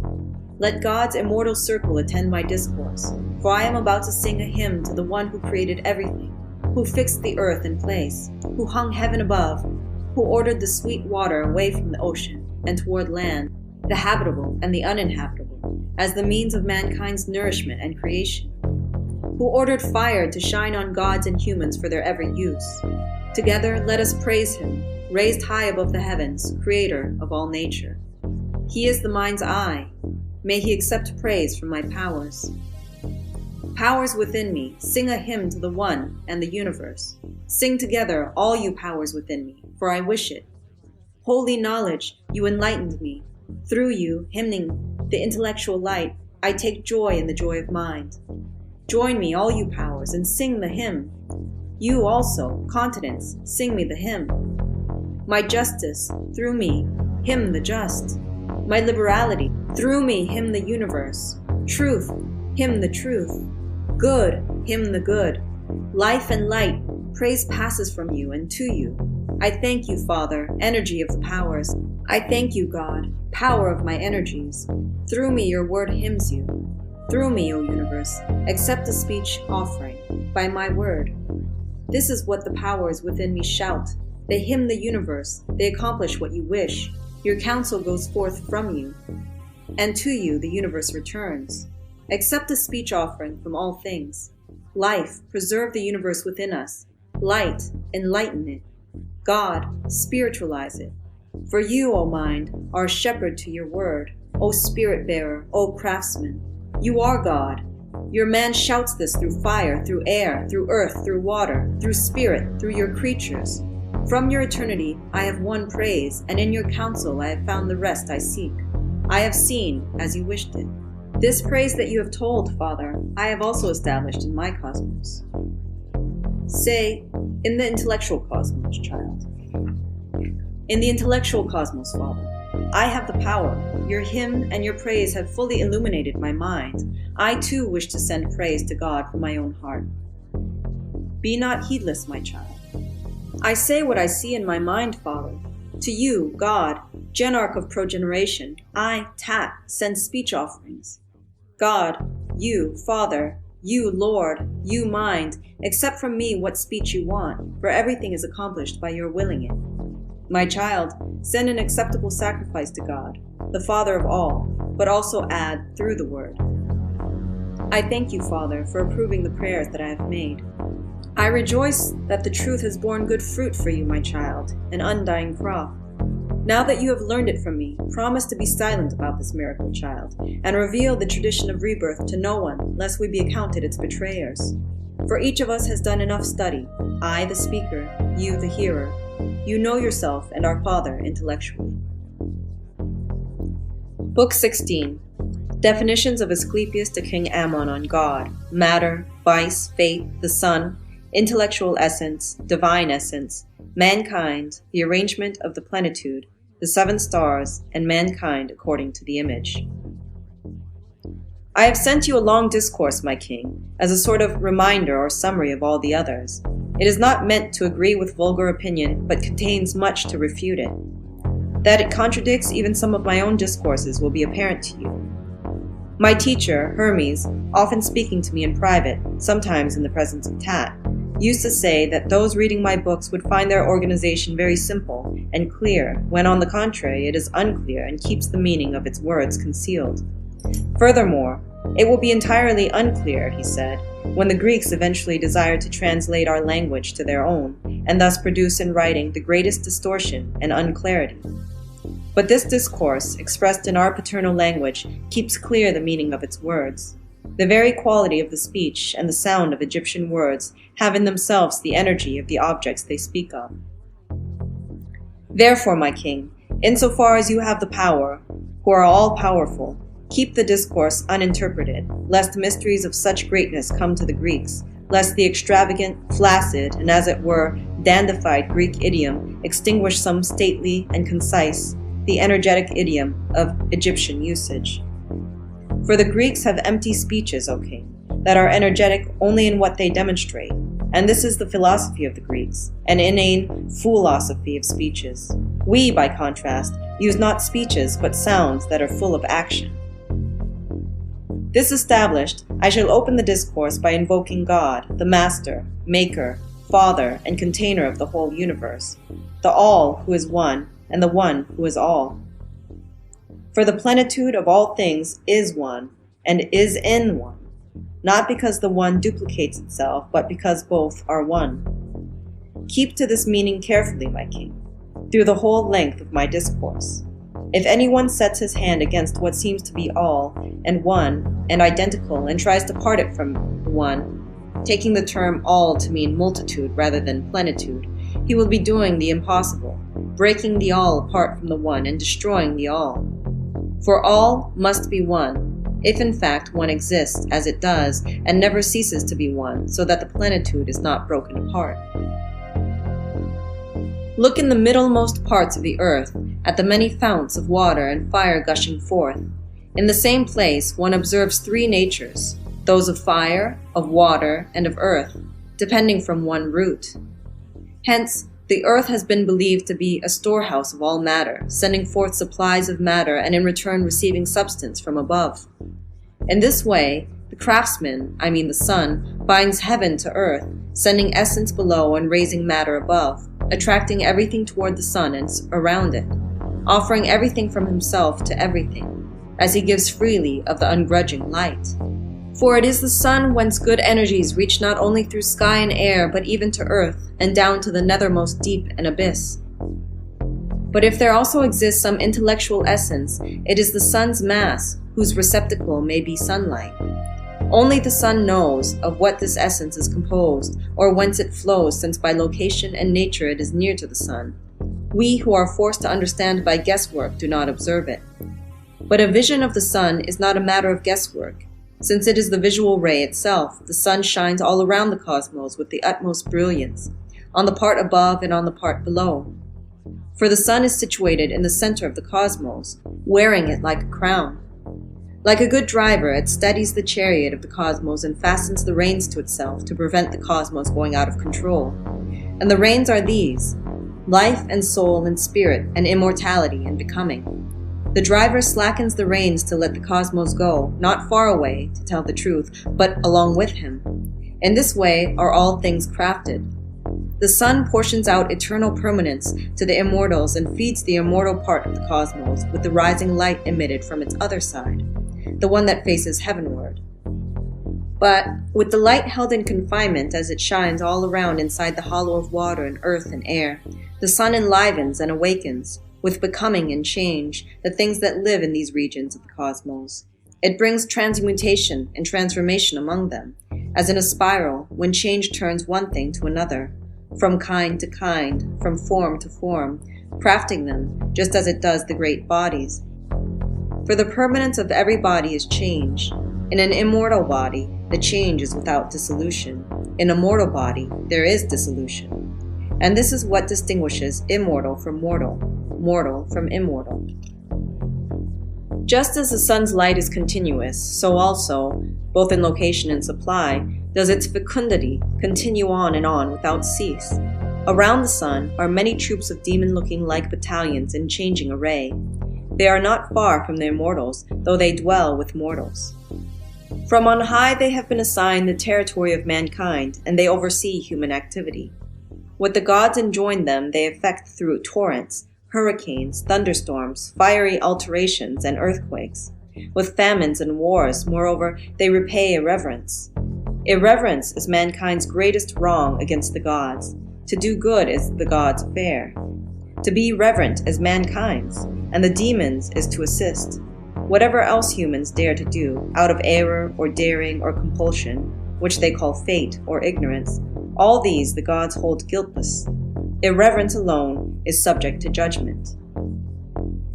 For every kind, the sun is preserver and provider. Just as the intellectual cosmos that encompasses the sensible cosmos fills it by making it solid with changing and omniform appearances, so also the sun that encompasses all things in the cosmos strengthens and makes solid all of them that are generated, as it takes in those that are spent and dwindling away. The sun sets in array the troop, or rather, troops of demons, which are many and changing, arrayed under the regiments of stars, an equal number of them for each star. Thus deployed, they follow the orders of a particular star, and they are good and evil according to their natures. Their energies, that is, for energy is the essence of a demon. Some of them, however, are mixtures of good and evil. They all have been granted authority over the things of the earth and over the troubles of the earth, and they produce change and tumult collectively for cities and nations, individually for each person. They reshape our souls to their own ends, and they rouse them, lying in ambush in our muscle and marrow, in veins and arteries, in the brain itself, reaching to the very guts. The demons on duty at the exact moment of birth, arrayed under each of the stars, take possession of each of us as we come into being and receive a soul. From moment to moment, they change places, not staying in position, but moving by rotation. Those that enter through the body into the two parts of the soul twist the soul about, each towards its own energy. But the rational part of the soul stands unmastered by the demons, suitable as a receptacle for God. Thus, if by way of the sun anyone has a ray shining upon him in his rational part, and the totality of these enlightened is a few, the demon's effect on him is nullified. For none, neither demons nor gods, can do anything against a single ray of God. All others the demons carry off as spoils, both souls and bodies, since they are fond of the demon's energies and acquiesce in them. And it is this love that misleads and is misled. So, with our bodies as their instruments, the demons govern this earthly government. Hermes calls this government fate. The intelligible cosmos, then, depends from God, and the sensible cosmos from the intelligible. But the sun, through the intelligible cosmos, and the sensible as well, is supplied by God with the influx of good, with his craftsmanship, in other words. Around the sun are the 8 spheres that depend from it, the sphere of the fixed stars, the 6 of the planets, and the one that surrounds the earth. From these spheres depends the demons, and then, from the demons, humans. And thus all things and all persons are dependent from God. Therefore, the Father of all is God. Their craftsman is the sun, and the cosmos is the instrument of craftsmanship. Intelligible essence governs heaven, heaven governs the god, and demons posted by the gods govern humans. This is the army of gods and demons. Through them God makes everything for himself, and all things are part of God. But if all things are parts of God, then all things are God, and he makes himself in making all things. His making can never cease because he is ceaseless, and as God has no end, so his making has neither beginning nor end.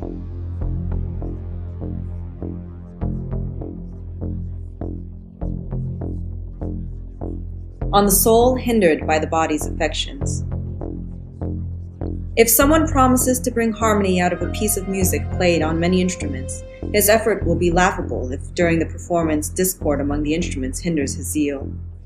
Since weak instruments are altogether unequal to the task, inevitably the spectators will jeer at the musician. Indeed, while this well-meaning person gives tirelessly of his art, the hearer finds fault with the weakness of the instruments. He who is truly a musician by nature, not only producing harmony in song, but also providing the rhythm of the music appropriate to each instrument, this tireless musician is God, for it does not befit God to tire.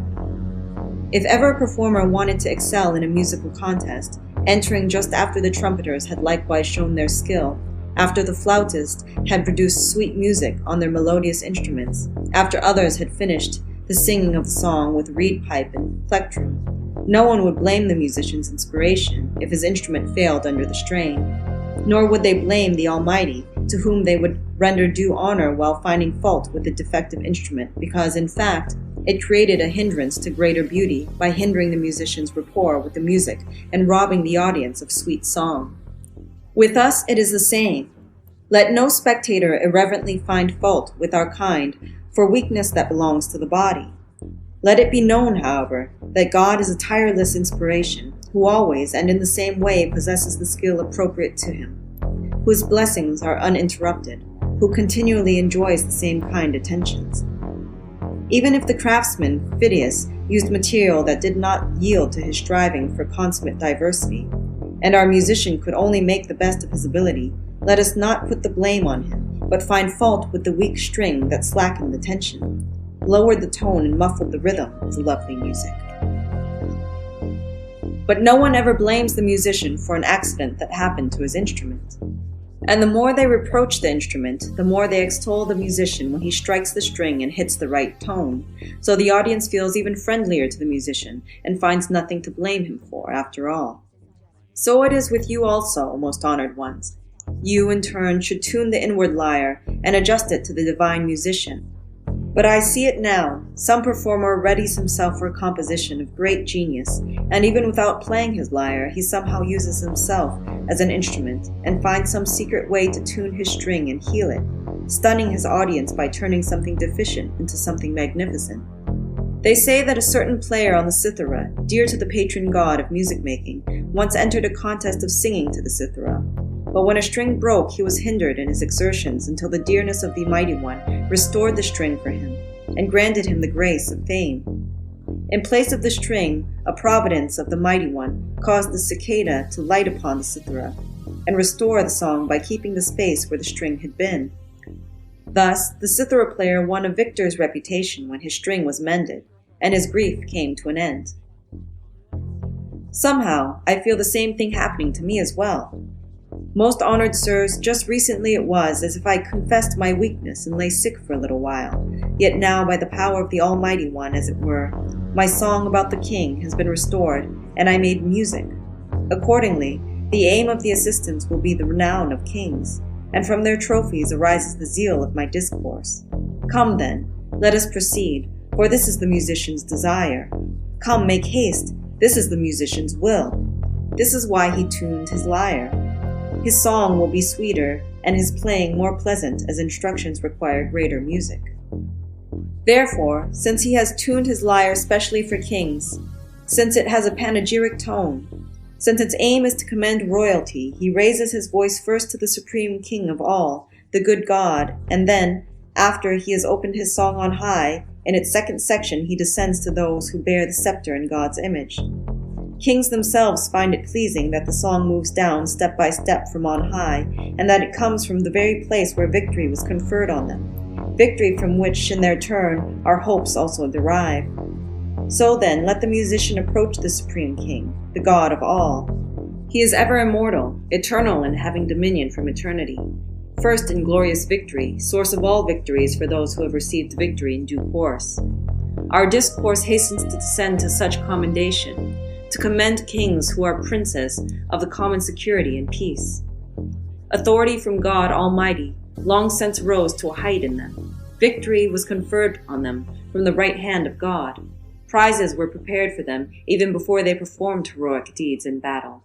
Trophies were set up for them before they engaged the enemy. It was ordained for them not only to be kings but also to be the best, and even before any army moves they panic the barbarian. On praise for the Almighty and a royal panegyric. My discourse hastens on to make an ending suited to its beginning, to conclude by praising the Almighty and then also to praise kings who are most divine, the arbiters of our peace. Just as we began with the Almighty and the power above, so shall we make our ending revert to the beginning and refer again to the Almighty itself. The sun, nourisher of all that grows, harvests the first pick of the crops as it first rises, using its rays like great hands to gather in the crops, and the rays that are its hands gather in the most ambrosial effluences of the plants. In just this way, since we have taken our beginning from the Almighty, and have received the effluence of his wisdom, and have used it up in growing the supercelestial plants that are our souls, we must go back again, and exercise the praise from which he will water every shoot that we plant. To God, then, who is entirely undefiled, who is Father of our souls, it is fitting that praise should rise up from the 10,000 mouths and voices, even if one can say nothing worthy of him, because our speech is no match for him. The newborn cannot sing a hymn worthy of their father, yet if they render him as much of his due as their strength permits, then they also will be forgiven. Moreover, this very fact contributes to God's renown, and he is greater than his own progeny, and that the preface, beginning, middle, and end of our praises are to confess our Father's limitless power and limitless extent. For the King, it is just the same. Praising God is in our nature as humans, because we happen to be in some sense his descendants, but we must ask forgiveness, even if for the most part it comes from the Father before the asking. A father cannot turn away newborn infants because they lack strength. No, he delights in their coming to know him. In the same way, the knowledge of the universe that confers on everything life as well as the praise of God that God has presented to us. God, who is good and ever shining, who always contains within him the limit of his own eminence, who is immortal, who encompasses within himself the endless portion allotted to him, who always keeps flowing from the energy there above to the cosmos here below, and make the promise that leads to the praise that saves. There above, then, beings are not different from one another, nor does inconstancy exist there above. All think one thought, and all have the same foreknowledge. They have one mind, the Father. One sense works in them, and the charm that brings them together is love, the same love that makes one harmony act in all things. Therefore, let us praise God, but next let us descend to those who have received their scepters from him. We begin with kings, and the practice we have had with them also accustomed us to giving panegyrics and singing reverent hymns to the Almighty. So we must first begin our praise with God and use it as a training, and then exercise the training through God. The purpose is to have in us the exercise of reverence for God as well as praise for kings. We must also render them compensation for spreading before us the prosperity that comes of such great peace. A king's virtue, indeed his name alone, is the arbiter of peace. For a king is so called from the light step with which he sets his foot even upon the highest authority, because he achieves dominion over the discourse that brings peace, and because he was born to outdo barbarian kingship, inasmuch as his name is the token of peace. Accordingly, a king's challenge has often caused the enemy's withdrawal. Even statues of the king are havens of peace for the tempest-tossed. The sight alone of a king's image has brought quick victory, and, if it stands unthreatened and undamaged, has protected those who stand by it.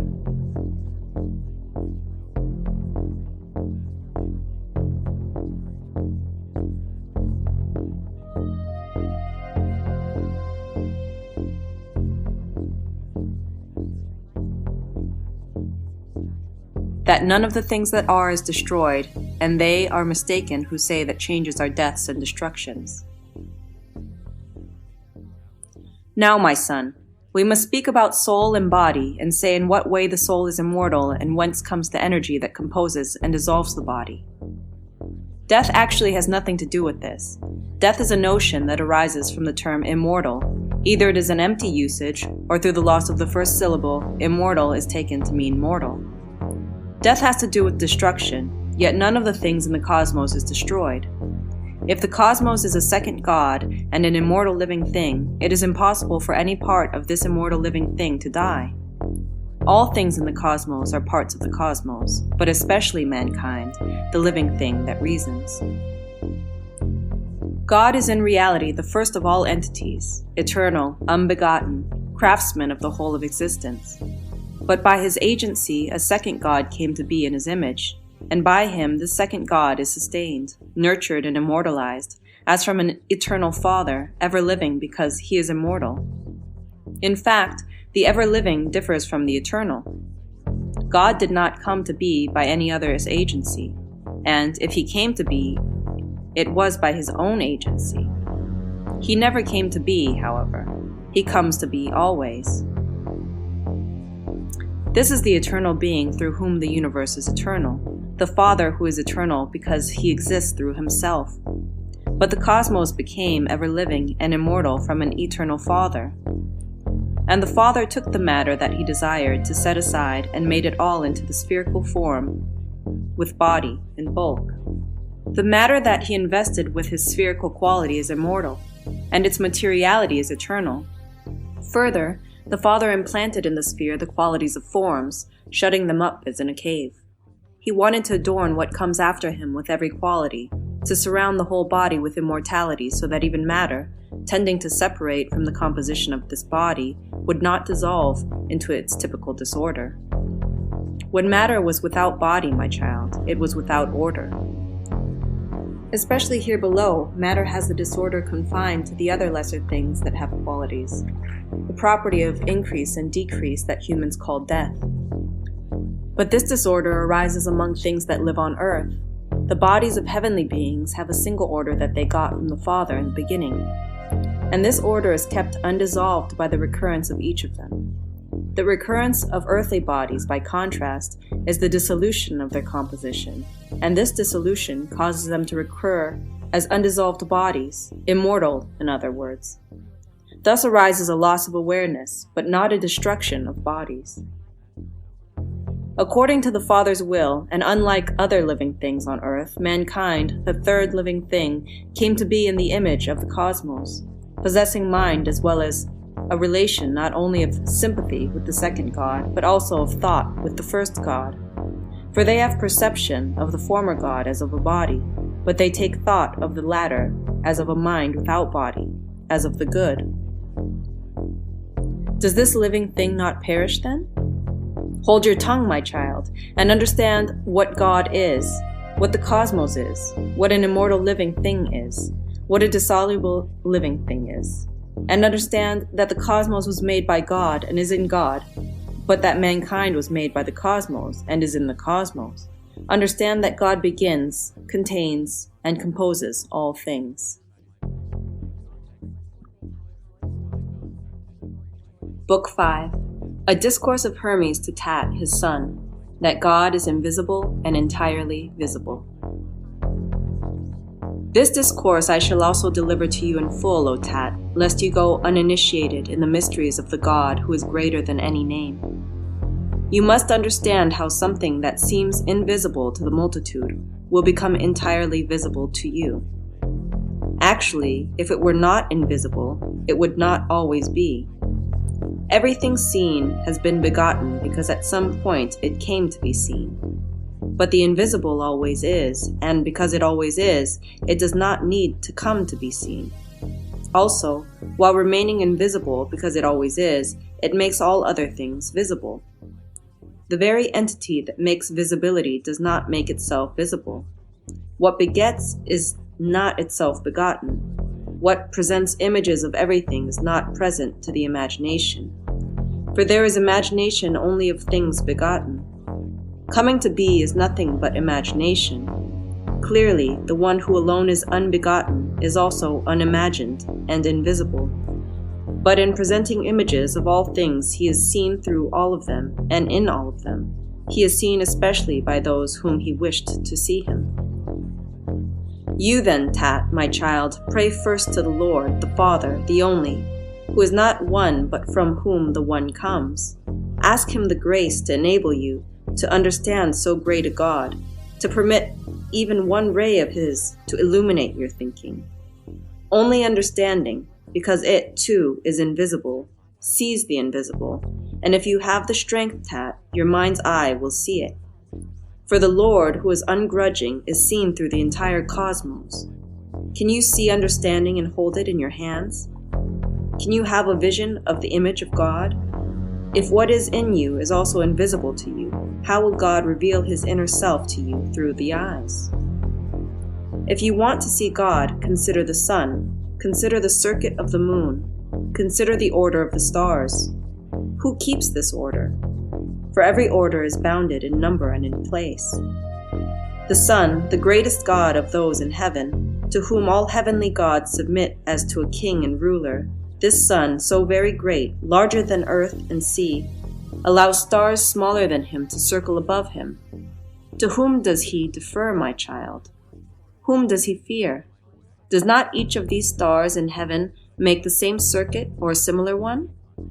Who determined the direction and the size of the circuit for each of them?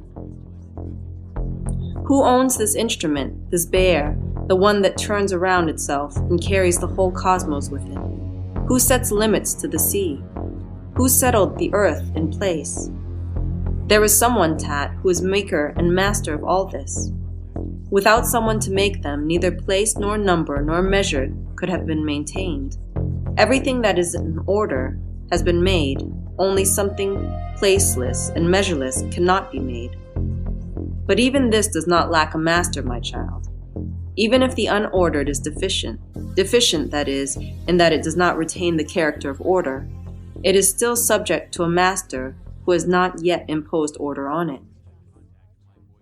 With that you could grow wings and fly up into the air, lifted between earth and heaven to see the solid earth, the fluid sea, the streaming rivers, the pliant air, the piercing fire, the coursing stars, and heaven speeding on its axis about the same points. Oh, this is a most happy sight to see, my child, to have a vision of all these things in a single instant, to see the motionless set in motion, and the invisible made visible through the things that it makes. This is the order of the cosmos, and this is the cosmos of order. If you wish also to see the vision through mortal things on earth and in the deep, my child, consider how the human being is crafted in the womb. Examine the skill of the craftwork carefully, and learn who it is that crafts this beautiful godlike image of mankind. Who traced the line around the eyes? Who pierced the holes for nostrils and ears? Who opened up the mouth? Who stretched out the sinews and tied them down? Who made channels for the veins? Who hardened the bones? Who drew skin over the flesh? Who parted the fingers? Who flattened the bottoms of the feet? Who cut passages for the pores? Who stretched out the spleen? Who made the heart in the form of a pyramid? Who joined the ribs together? Who flattened the liver? Who hollowed out the lungs? Who made the belly spacious? Who set the most honored parts in relief to make them visible, but hid the shameful parts away? See how many skills have been applied to the same single material, how many labors within the compass of a single work, all of them exquisite things, all finely measured, yet all different. Who made them all? What sort of mother or what sort of father is not the invisible God, who crafted them all by his own will? No one claims that a statue or a picture has been produced unless there is a sculptor or a painter. Has this craftwork been produced without a craftsman then? Oh, how full of blindness! How full of irreverence, how full of ignorance! Tat, my child, never deprive the craftworks of their craftsmen, or rather, he is stronger even than the name used of God. So great is the Father of all. Surely it is he alone whose work it is to be a father. If you force me to say something still more daring, it is his essence to be pregnant with all things and to make them. As it is impossible for anything to be produced without a maker, so also is it impossible for this maker not to exist always unless he is always making everything in heaven, in the air, on earth, in the deep, in every part of the cosmos, in every part of the universe, in what is and in what is not. For there is nothing in all the cosmos that he is not. He is himself things that are and those that are not. Those that are he has made visible. Those that are not he holds within him. This is the God who is greater than any name. This is the God invisible and entirely visible. This God who is evident to the eyes may be seen in the mind. He is bodiless and many-bodied, or rather, he is all-bodied. There is nothing that he is not, for he also is all that is. And this is why he has all names, because they are of one Father, and this is why he has no name, because he is Father of them all. Who may praise you then, acting on your behalf or according to your purpose? And where shall I look to praise you, above, below, within, without? For there is no direction about you, nor place, nor any other being. All is within you, all comes from you. You give everything and you take nothing, for you have it all, and there is nothing that you do not have. When shall I sing a hymn for you? One cannot detect it in time or season. For what shall I sing the hymn? For what you have made, or what you have not made? For what you have made visible, or what you have kept hidden? And wherefore shall I sing the hymn to you, for being something that is part of me, or has a special property, or is something apart? For you are whatever I am, you are whatever I make, you are whatever I say. You are everything, and there is nothing else. What is not, you are as well. You are all that has come to be. You are what has not come to be. You are the mind who understands, the Father who makes his craftwork, the God who acts, and the good who makes all things. The matter composed of the finest particles is air, but air is soul. Soul is mind, and mind is God.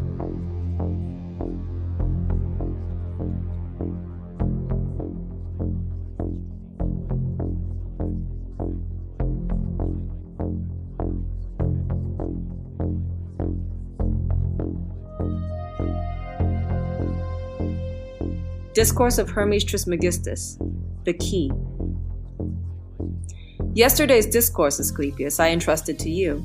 It is right that I entrust today's to Tat, since it is a summary of the general discourses delivered to him. Therefore, O Tat, God the Father and the good have the same nature, or rather activity. Nature is the term for growth and increase, which apply to things that change and move, while activity applies also to the unmoved, to the divine, that is, in which he himself wishes to include the human. Elsewhere, we have taught about divine as well as human activities, which one must now understand in the same sense as on those other occasions. God's activity is will, and his essence is to will all things to be.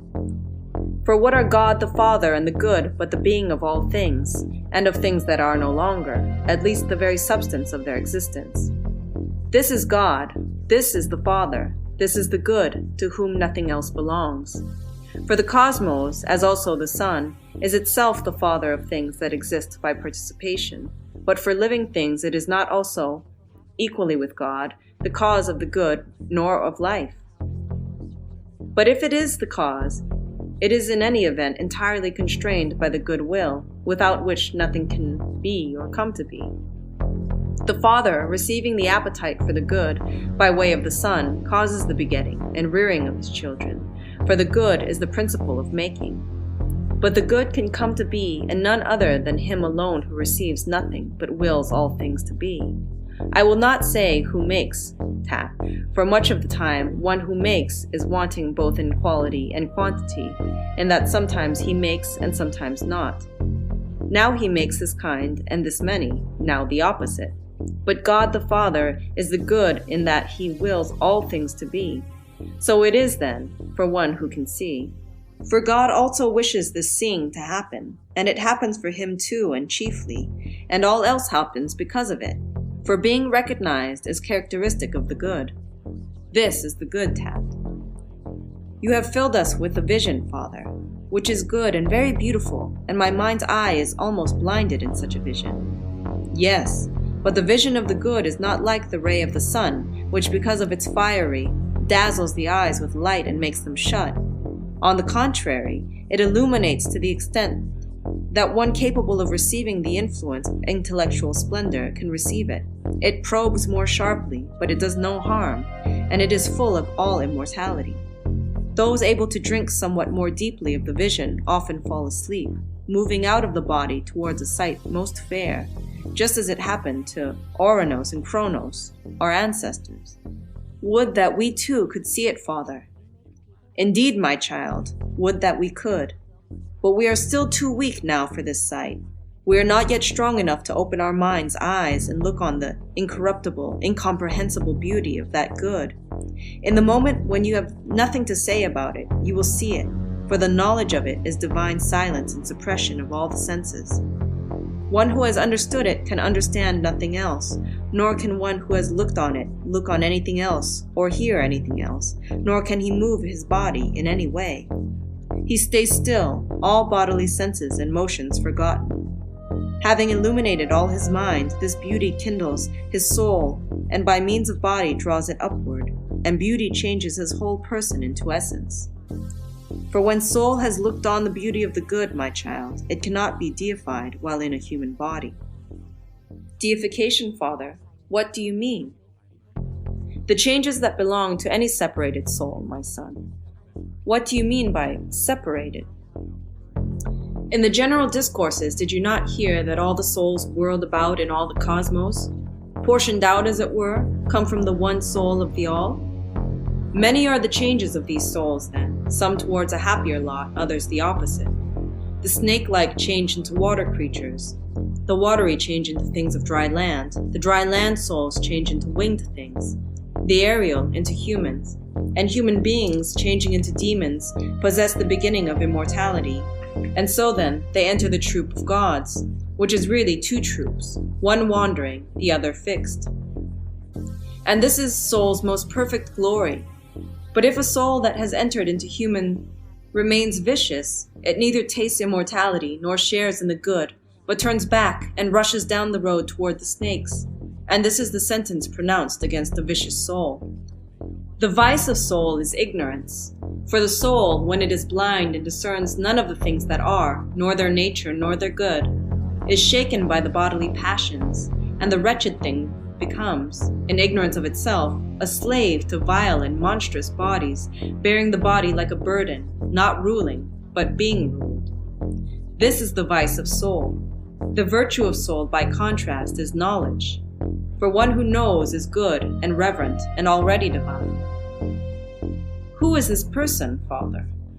One who says little and hears little. He fights with shadows, my son, who wastes time on talking and listening to talk. One neither speaks nor hears of God, the Father, and the good. This being so, that there are senses in all things that are because they cannot exist without them, yet knowledge differs greatly from sensation.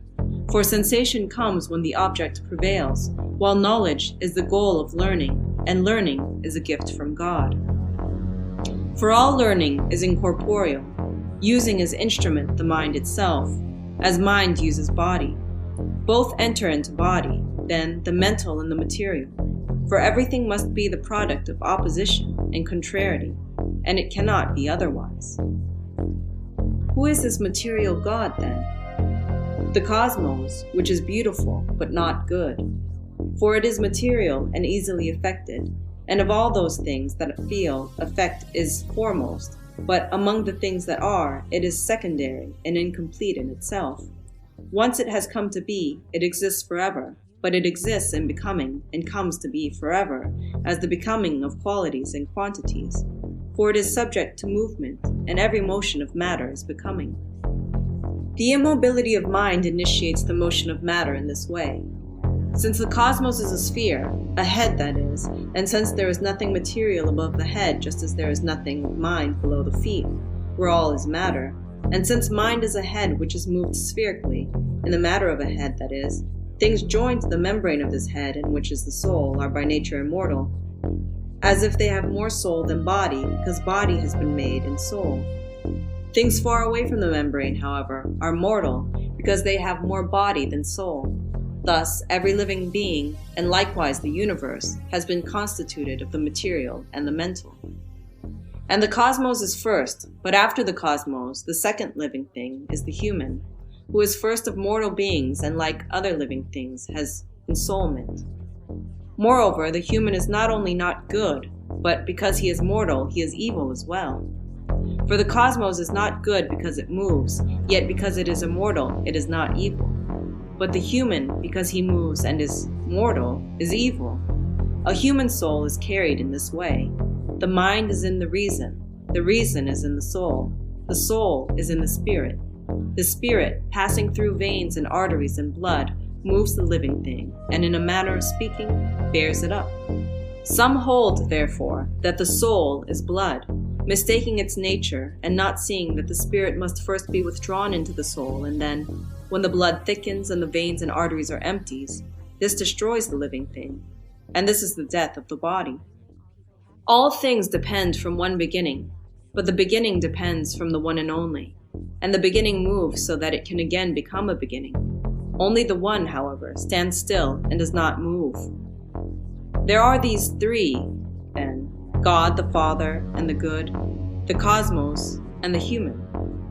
And God holds the cosmos, but the cosmos holds the human. And the cosmos becomes the son of God, but the human becomes the son of the cosmos, a grandson, as it were. For God does not ignore mankind. On the contrary, he recognizes him fully and wishes to be recognized. For mankind is the only deliverance, the knowledge of God. It is ascent to Olympus. A soul becomes good only in this way, though it is not good forever, but becomes evil.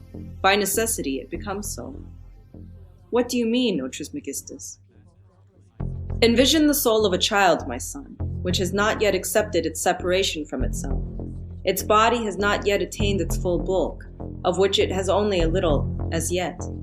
How beautiful it is to look at, from every point of view, not yet sullied by the passions of the body, still depending closely from the soul of the cosmos. But when the body gets its bulk and drags the soul down to the body's grossness, the soul, having separated from itself, gives birth to forgetting, and it no longer shares in the beautiful and the good. The forgetting becomes vice. The same thing also happens to those who leave the body. When the soul rises up to itself, the spirit is drawn into the blood, the soul into the spirit, but the mind, since it is divine by nature, becomes purified of its garments and takes on a fiery body, raging about everywhere, leaving the soul to judgment and the justice it deserves. What do you mean, Father? How is mind parted from the soul and soul from spirit, when you say that soul is the garment of the mind and spirit the garment of the soul? The hearer must be of one mind with the speaker, my son, and of one spirit as well. He must have hearing quicker than the speech of the speaker. In an earthy body occurs the combining of these garments, my son, for the mind cannot seat itself alone and naked in an earthy body. The earthy body cannot support so great an immortality, nor can so great a dignity endure defiling contact with a body subject to passion. Mind, therefore, has taken the soul as a shroud, and the soul, which is itself something divine, uses the spirit as a sort of armoring servant. The spirit governs the living being.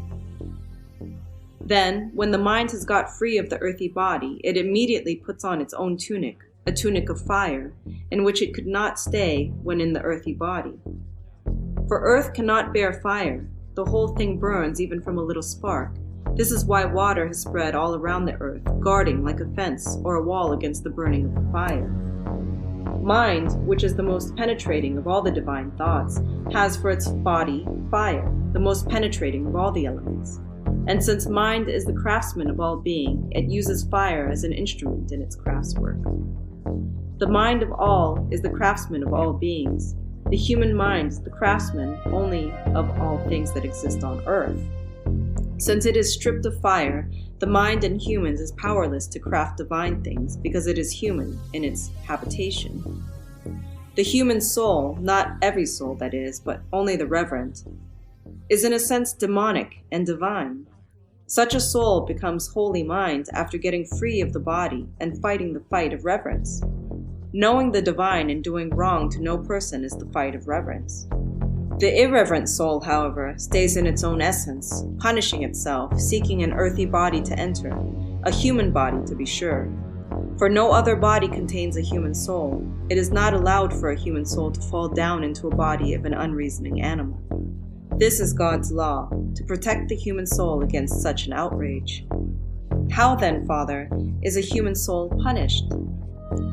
What greater punishment for a human soul, my son, than irreverence? What fire burns as much as irreverence? What beast maims the body so ravenously as irreverence maims the very soul? Do you not see what tortures the irreverent soul suffers? Howling and shrieking. I'm on fire, I'm burning, I don't know what to say or do, I'm eaten up, poor wretch. By the evils that possess me, I neither see nor hear. Are these not the cries of a soul being punished? Do you too believe what they all think, my son, that the soul which has left the body becomes an animal? This is a great error, for the soul is punished in this way. The mind, once it has become a demon, is directed to acquire a fiery body in order to serve God, and, having entered into the most irreverent soul, mind afflicts that soul with scourges of wrongdoing. Thus scourged, the irreverent soul takes to murders and outrages and slanders and the diverse kinds of violence by which people do wrong. But when mind has entered a reverent soul, it leads it to the light of knowledge. Such a soul as this never has its fill of hymning and praising, always blessing all people and doing them good in every deed and word in memory of its Father. Therefore, my child, one who gives thanks to God must pray to acquire a good mind.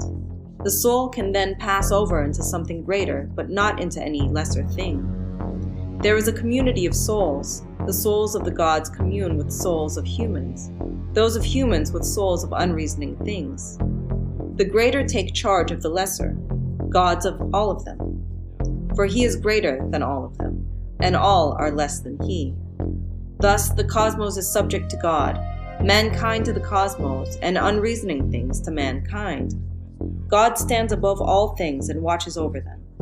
And energies are like rays from God, natural forces like rays from the cosmos, arts and learning like rays from mankind. Energies work through the cosmos and upon mankind through the natural rays of the cosmos. but natural forces work through the elements, and humans work through the arts and through learning. And this is the government of the universe, dependent from the nature of one and spreading through the one mind. Nothing is more godlike than mind, nothing more active nor more capable of uniting humans to the gods and gods to humans. Mind is the good demon. Blessed is the soul completely full of the mind, wretched the soul completely empty of it. Again, my father, what do you mean? Do you suppose, my child, that every soul possesses the good mind? Our present discourse concerns this mind, not the servile mind of which we spoke earlier, the one sent below by justice. For without mind, soul can neither say nor accomplish anything. Mind often flies out of the soul, and in that hour, soul neither sees nor hears but acts like an animal without reason. So great is the power of mind. But in a sluggish soul, mind cannot endure. It leaves such a soul behind as clinging to the body, held down and smothered by it. Such a soul, my child, does not possess mind, and so one must not say that such a thing is human. For the human is a godlike living thing, not comparable to other living things of the earth, but to those in heaven above, who are called gods. Or better, if one dare tell the truth, the one who is really human is above these gods as well. Or at least they are wholly equal in power to one another. For none of the heavenly gods will go down to earth, leaving behind the bounds of heaven. Yet the human rises up to heaven, and takes its measure, and knows what is in its heights and its depths, and he understands all else exactly. And greater than all this, he comes to be on high without leaving earth behind, so enormous is his range. Therefore, we must dare to say that human on earth is a mortal god, but that God in heaven is an immortal human. Through these two, then, cosmos and human, all things exist, but they all exist by action of the one.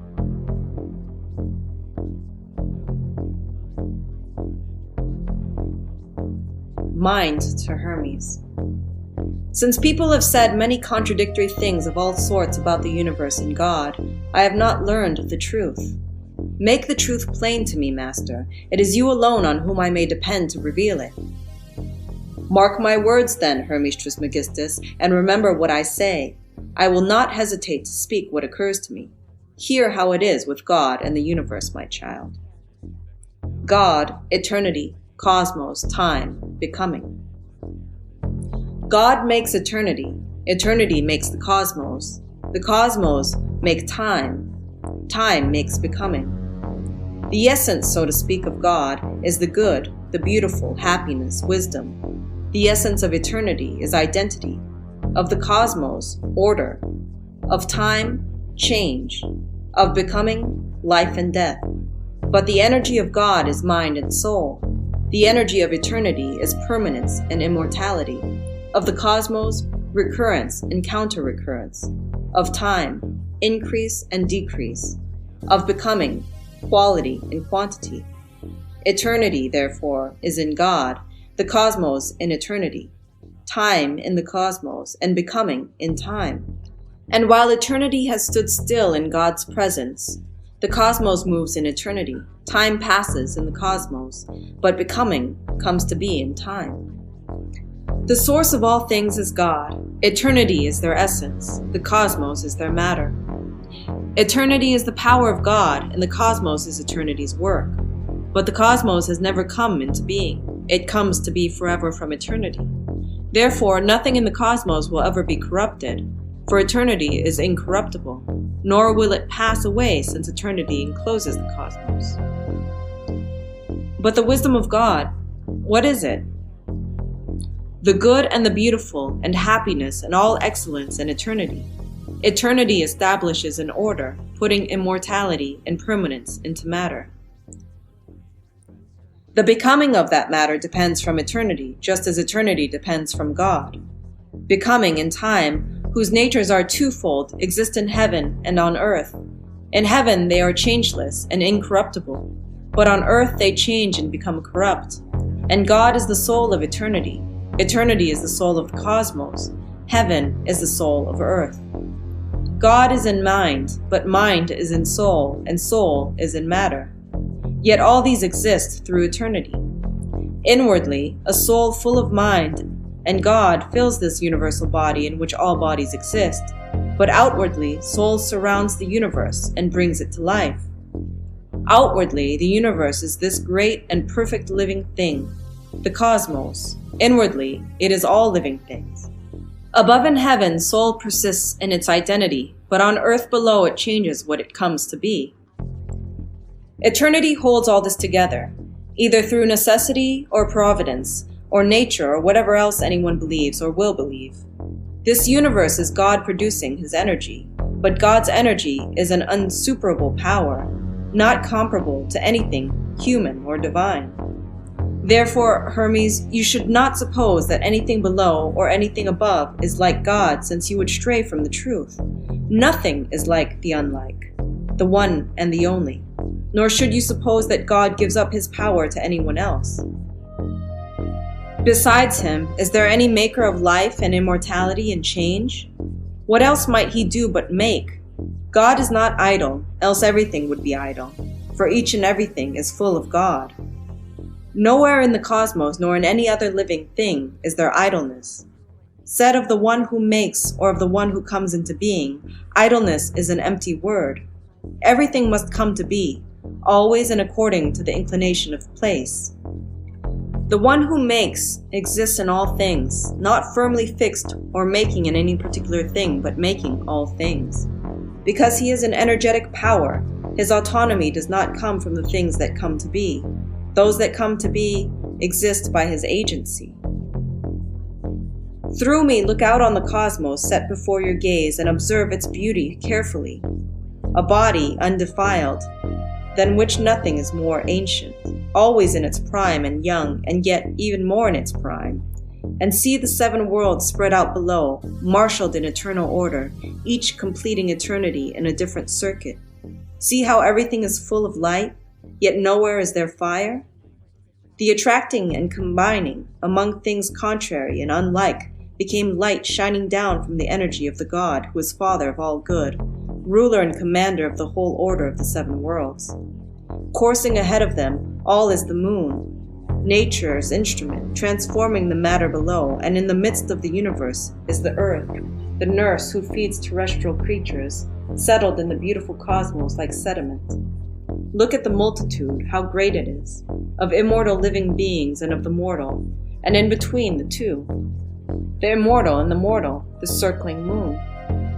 All things are full of soul and are all moved, some around heaven, others about the earth. Those on the right do not go left, those on the left do not go right. Those above do not go below, nor do those below go above. That all of them have come to be, dearest Hermes, you no longer need to learn from me. For they are bodies and they have a soul, and they are moved, but body and soul cannot join in a single being without someone to bring them together. Such a one must exist, then, and must be one in all respects. Since motions are many and diverse and bodies are dissimilar, while one speed has been ordained for all of them, there cannot be 2 makers or more than 2. If there are many, one order cannot be kept. The consequence of plurality is envy of the better. I will explain. If there were a second maker of living things mortal and subject to change, he would long to make immortal beings as well, as the maker of immortals would wish to make mortals. Look, if there are 2, and if matter is one and soul is one, which of them will supply the making? Or if both supply it, which has the greater part? Think of it this way. Every living body, both immortal and mortal, reasoning and unreasoning, is composed of matter and soul. For all living bodies are ensouled. The non-living, on the other hand, consist of matter by itself. Soul, likewise coming by itself from the Maker, is the cause of life, but the one who makes the immortals causes all life. How, then, is he not also the maker of the mortal living things that differ from the immortals? How can an immortal being who makes immortality not make what is possessed by the living things? Clearly, there is someone who makes these things, and quite evidently, he is one, for soul is one. Life is one, and matter is one. But who is this someone? Who else but the one God? To whom, if not God alone, might it belong to make ensouled living things? God is one, then. How entirely absurd, since you have agreed that the cosmos always one, and the sun is one, the moon one, and divinity one. Do you propose to number God himself among them? God makes everything. In a God who is many, you have the ultimate absurdity. And why is it a great accomplishment for God to make life and soul and immortality and change when you yourself make so many such things? You see and you speak and you hear, you smell and touch, walk about and think and breathe. It is not as if one sees, another hears, another speaks, and someone else touches, someone else smells, walks about, thinks and breathes. One person does all these things. In another sense, things on high cannot happen without God. Just as you are no longer a living being if you are idle at your affairs, so if God is idle, he is no longer God, though it is not right to say so. If it has been proven that you cannot be without making something, how much truer is this of God? For if there is something that God does not make, he is imperfect, though it is not right to say so. But if God is perfect and not idle, then he makes everything. Give me just a moment, Hermes, and you shall quickly understand that God's work is one thing only, to bring all into being. Those that are coming to be, those that have once come to be, those that shall come to be. This is life, my dearest friend. This is the beautiful. This is the good. This is God. If you want to understand it from experience, notice what happens to you when you wish to beget.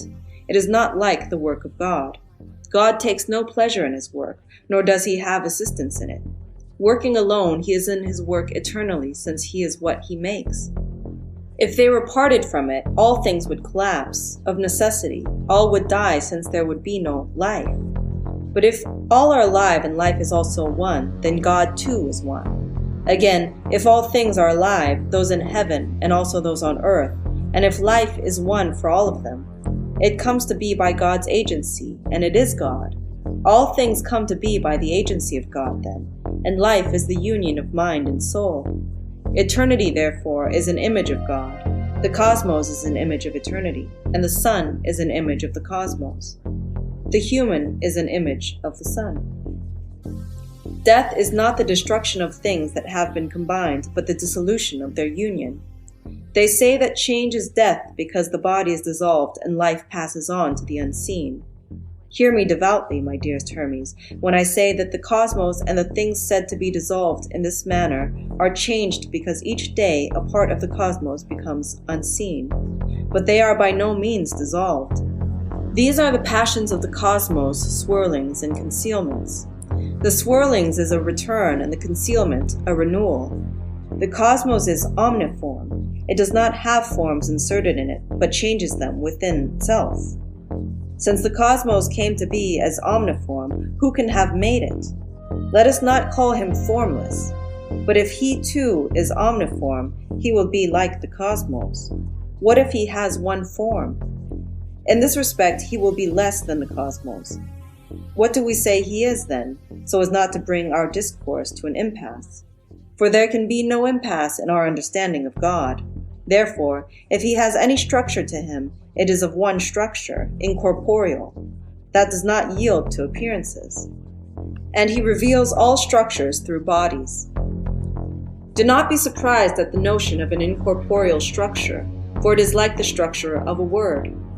Mountain ridges seem to stand out high in pictures, but in reality they are absolutely smooth and even. Be mindful of what I am saying, something rather daring but also quite true. Just as a human cannot live apart from life, neither can God exist without making the good. For in God, this making is life and movement, as it were, moving all things and making them live. Some things that I say need special attention. Consider what I'm saying now. All things are in God, but not as lying in a place, for place is also body, and body is immobile, and what is lying somewhere has no movement. In incorporeal imagination, things are located differently. Consider what encompasses all things, that nothing bounds the incorporeal, that nothing is quicker nor more powerful. Of all things, the incorporeal is the unbounded, the quickest, and the most powerful. Consider this for yourself. Command your soul to travel to India, and it will be there faster than your command.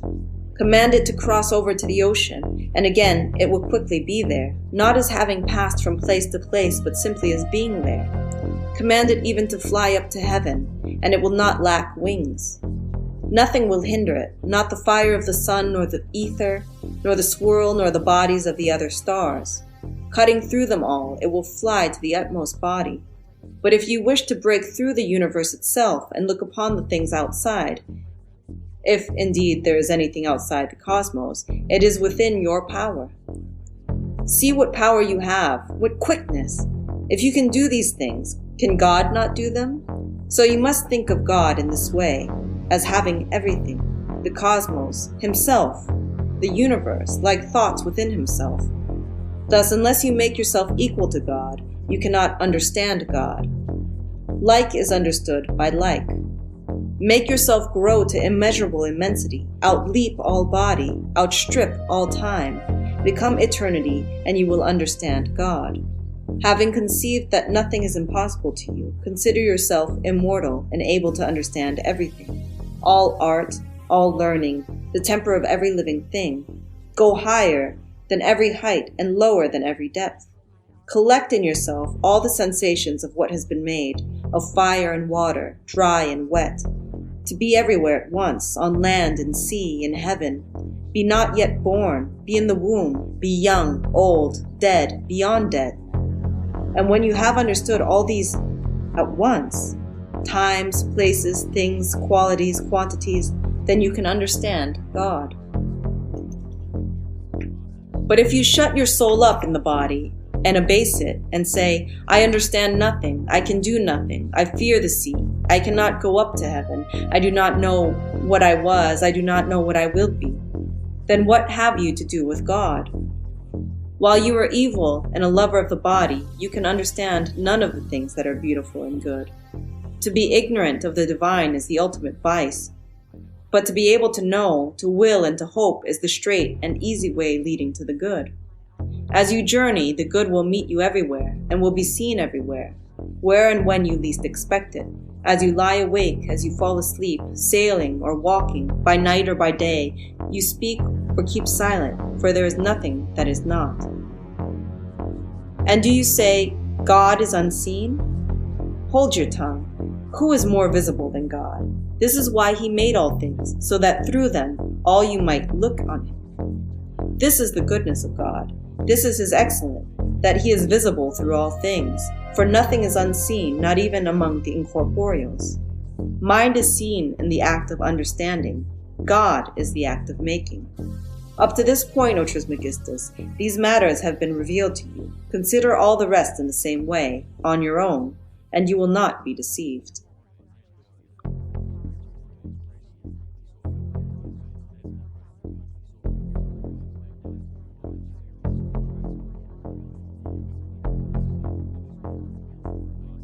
The greatest evil in mankind is ignorance concerning God. Where are you heading in your drunkenness, you people?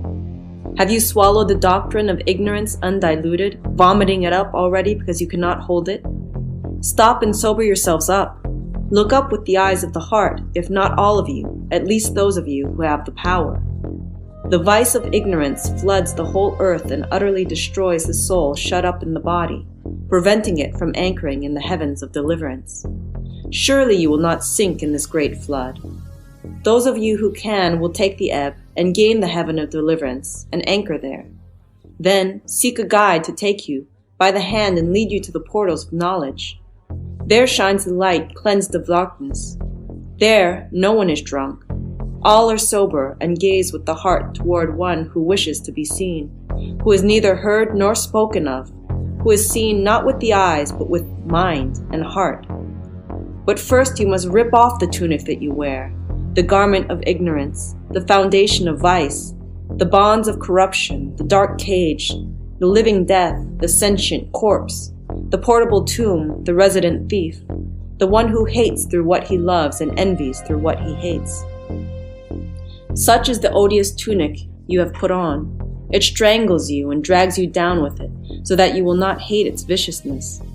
not look up and see the fair vision of truth and the good that lies within, not understand the plot that it is plotted against you when it made insensible the organs of sense, made them inapparent and unrecognized for what they are, locked up with a great load of matter and jammed full of loathsome pleasure, that you do not hear what you must hear, nor observe what you must observe. Book 2. Is it not true, Asclepius, that everything moved is moved in something and by something? Certainly. But isn't it necessary for that in which something is moved to be larger than the moved? It is necessary. So then the mover is stronger than the moved? Stronger indeed. And that in which something is moved must necessarily have a nature contrary to that of the moved? Yes, entirely so. This cosmos is large then, and no body is larger? Agreed. And is it densely packed? For it has been filled with many other large bodies, or rather, with all the bodies that exist. So it is. But is the cosmos a body? A body, yes. And a moved body? Certainly. The place in which it moves, then, how large must it be, and what is its nature? Is it not larger by far so as to sustain continuity of motion and not hold back its movement, lest the moved be crowded and confined? It must be something truly enormous, Trismegistus. What is its nature? It will be of a contrary nature, Asclepius, no? But the nature contrary to body is incorporeal. Agreed. Place is incorporeal then, but the incorporeal is either divine or else it is God. By divine, I mean here the unbegotten, not the begotten. If it is divine, it is something essential, but if it is God, it comes to be even without essence. Otherwise, it is something intelligible, and this is why, for us, God is the foremost intelligible entity, but not so for God himself. What is intelligible falls within the awareness of one who thinks of it. Thus, for himself, God is not intelligible because he is not something distinct from the object of his thought. For example, so as to be an object of thought for himself. For us, however, he is something distinct, hence, he is an object of thought for us. But if place is intelligible, it is intelligible not as God but as place. And if it were intelligible as God, it would be regarded so not as place but as energy capable of containing. Yet everything moved is moved not in something moved, but in something at rest. And the mover is also at rest, unable to be moved conjointly. How then, O Trismegistus, are the things of this world moved conjointly with their movers?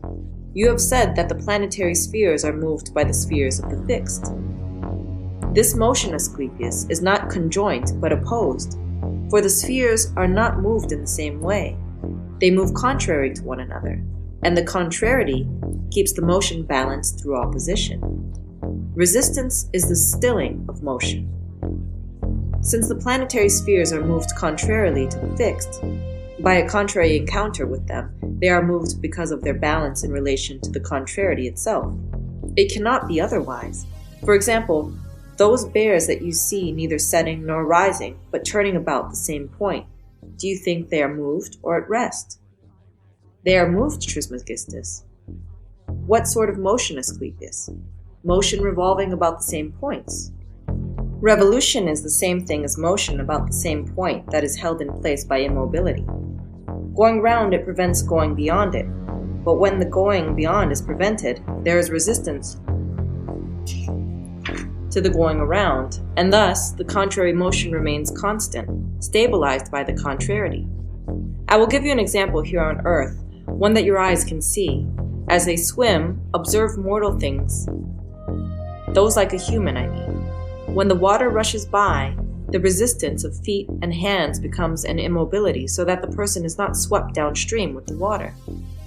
A clear example, Trismegistus.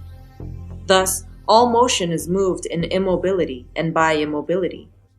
And it happens that the motion of the cosmos and of every living thing made of matter is produced not by things outside the body, but by those within it, acting upon the outside, by intelligible entities, either soul or spirit or something else incorporeal. For body does not move in soul to body, nor does it move anybody at all, not even the soulless. How do you mean this, Trismegistus? Are they not bodies that move sticks and stones and all other soulless things? By no means, Asclepius. Not the body itself, but what is within the body that moves the soulless thing is what moves them both. The body that bears as well as the body that is born. Hence, the soulless will not move the soulless. And you see how the soul is overloaded when it bears two bodies by itself. And so it is clear that things moved are moved in something and by something. Must things that are moved be moved in emptiness, Trismegistus? Hold your tongue, Asclepius. Not one of the things that are is empty, by reason of their substantiality. For a being could not be a being if it were not full of substance. The subsistent can never become empty. Are not some things empty, Trismegistus, such as a pail or a pot or a vat or other such things? Ah, what a great mistake, Asclepius.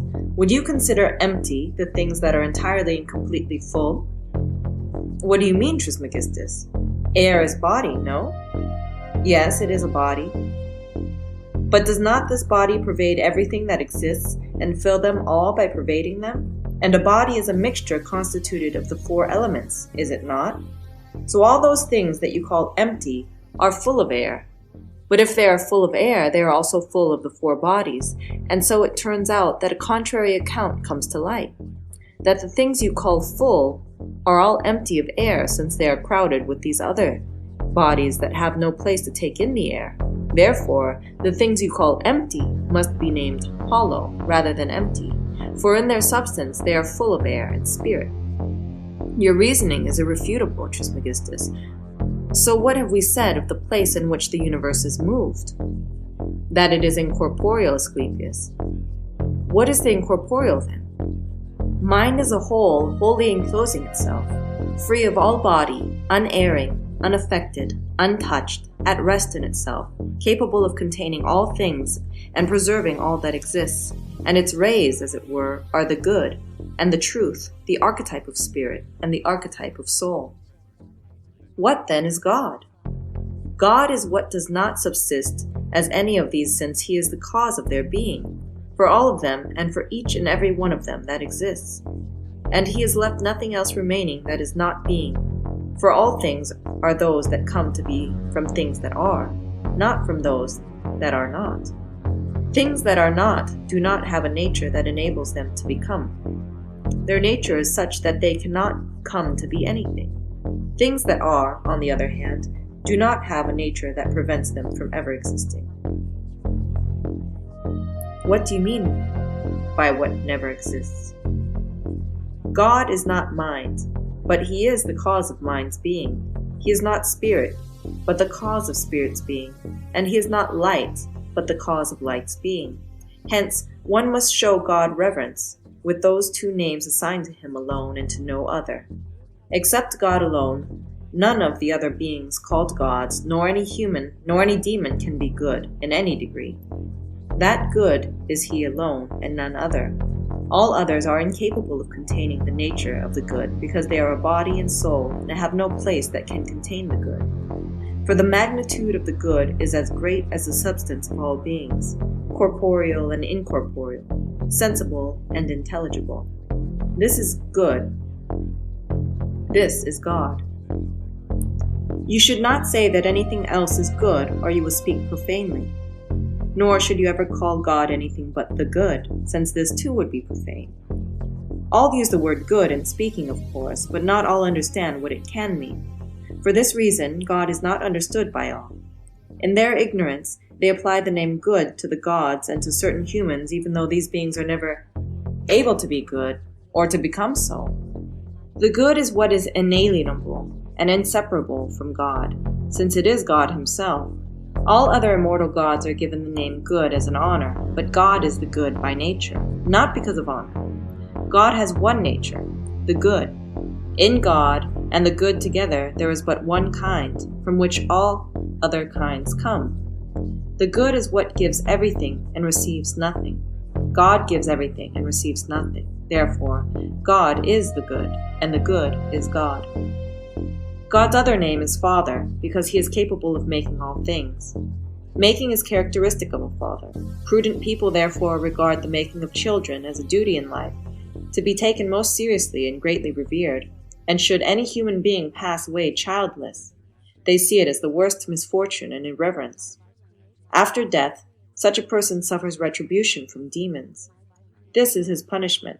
The soul of the childless one is sentenced to a body that has neither a man's nature nor a woman's, a thing cursed under the sun. Most assuredly, then, Asclepius, you should never congratulate a childless person. On the contrary, show pity for his calamity, knowing what punishment awaits him. This is the content and the extent of what should be told to you, Asclepius, by way of introduction to the nature of all things.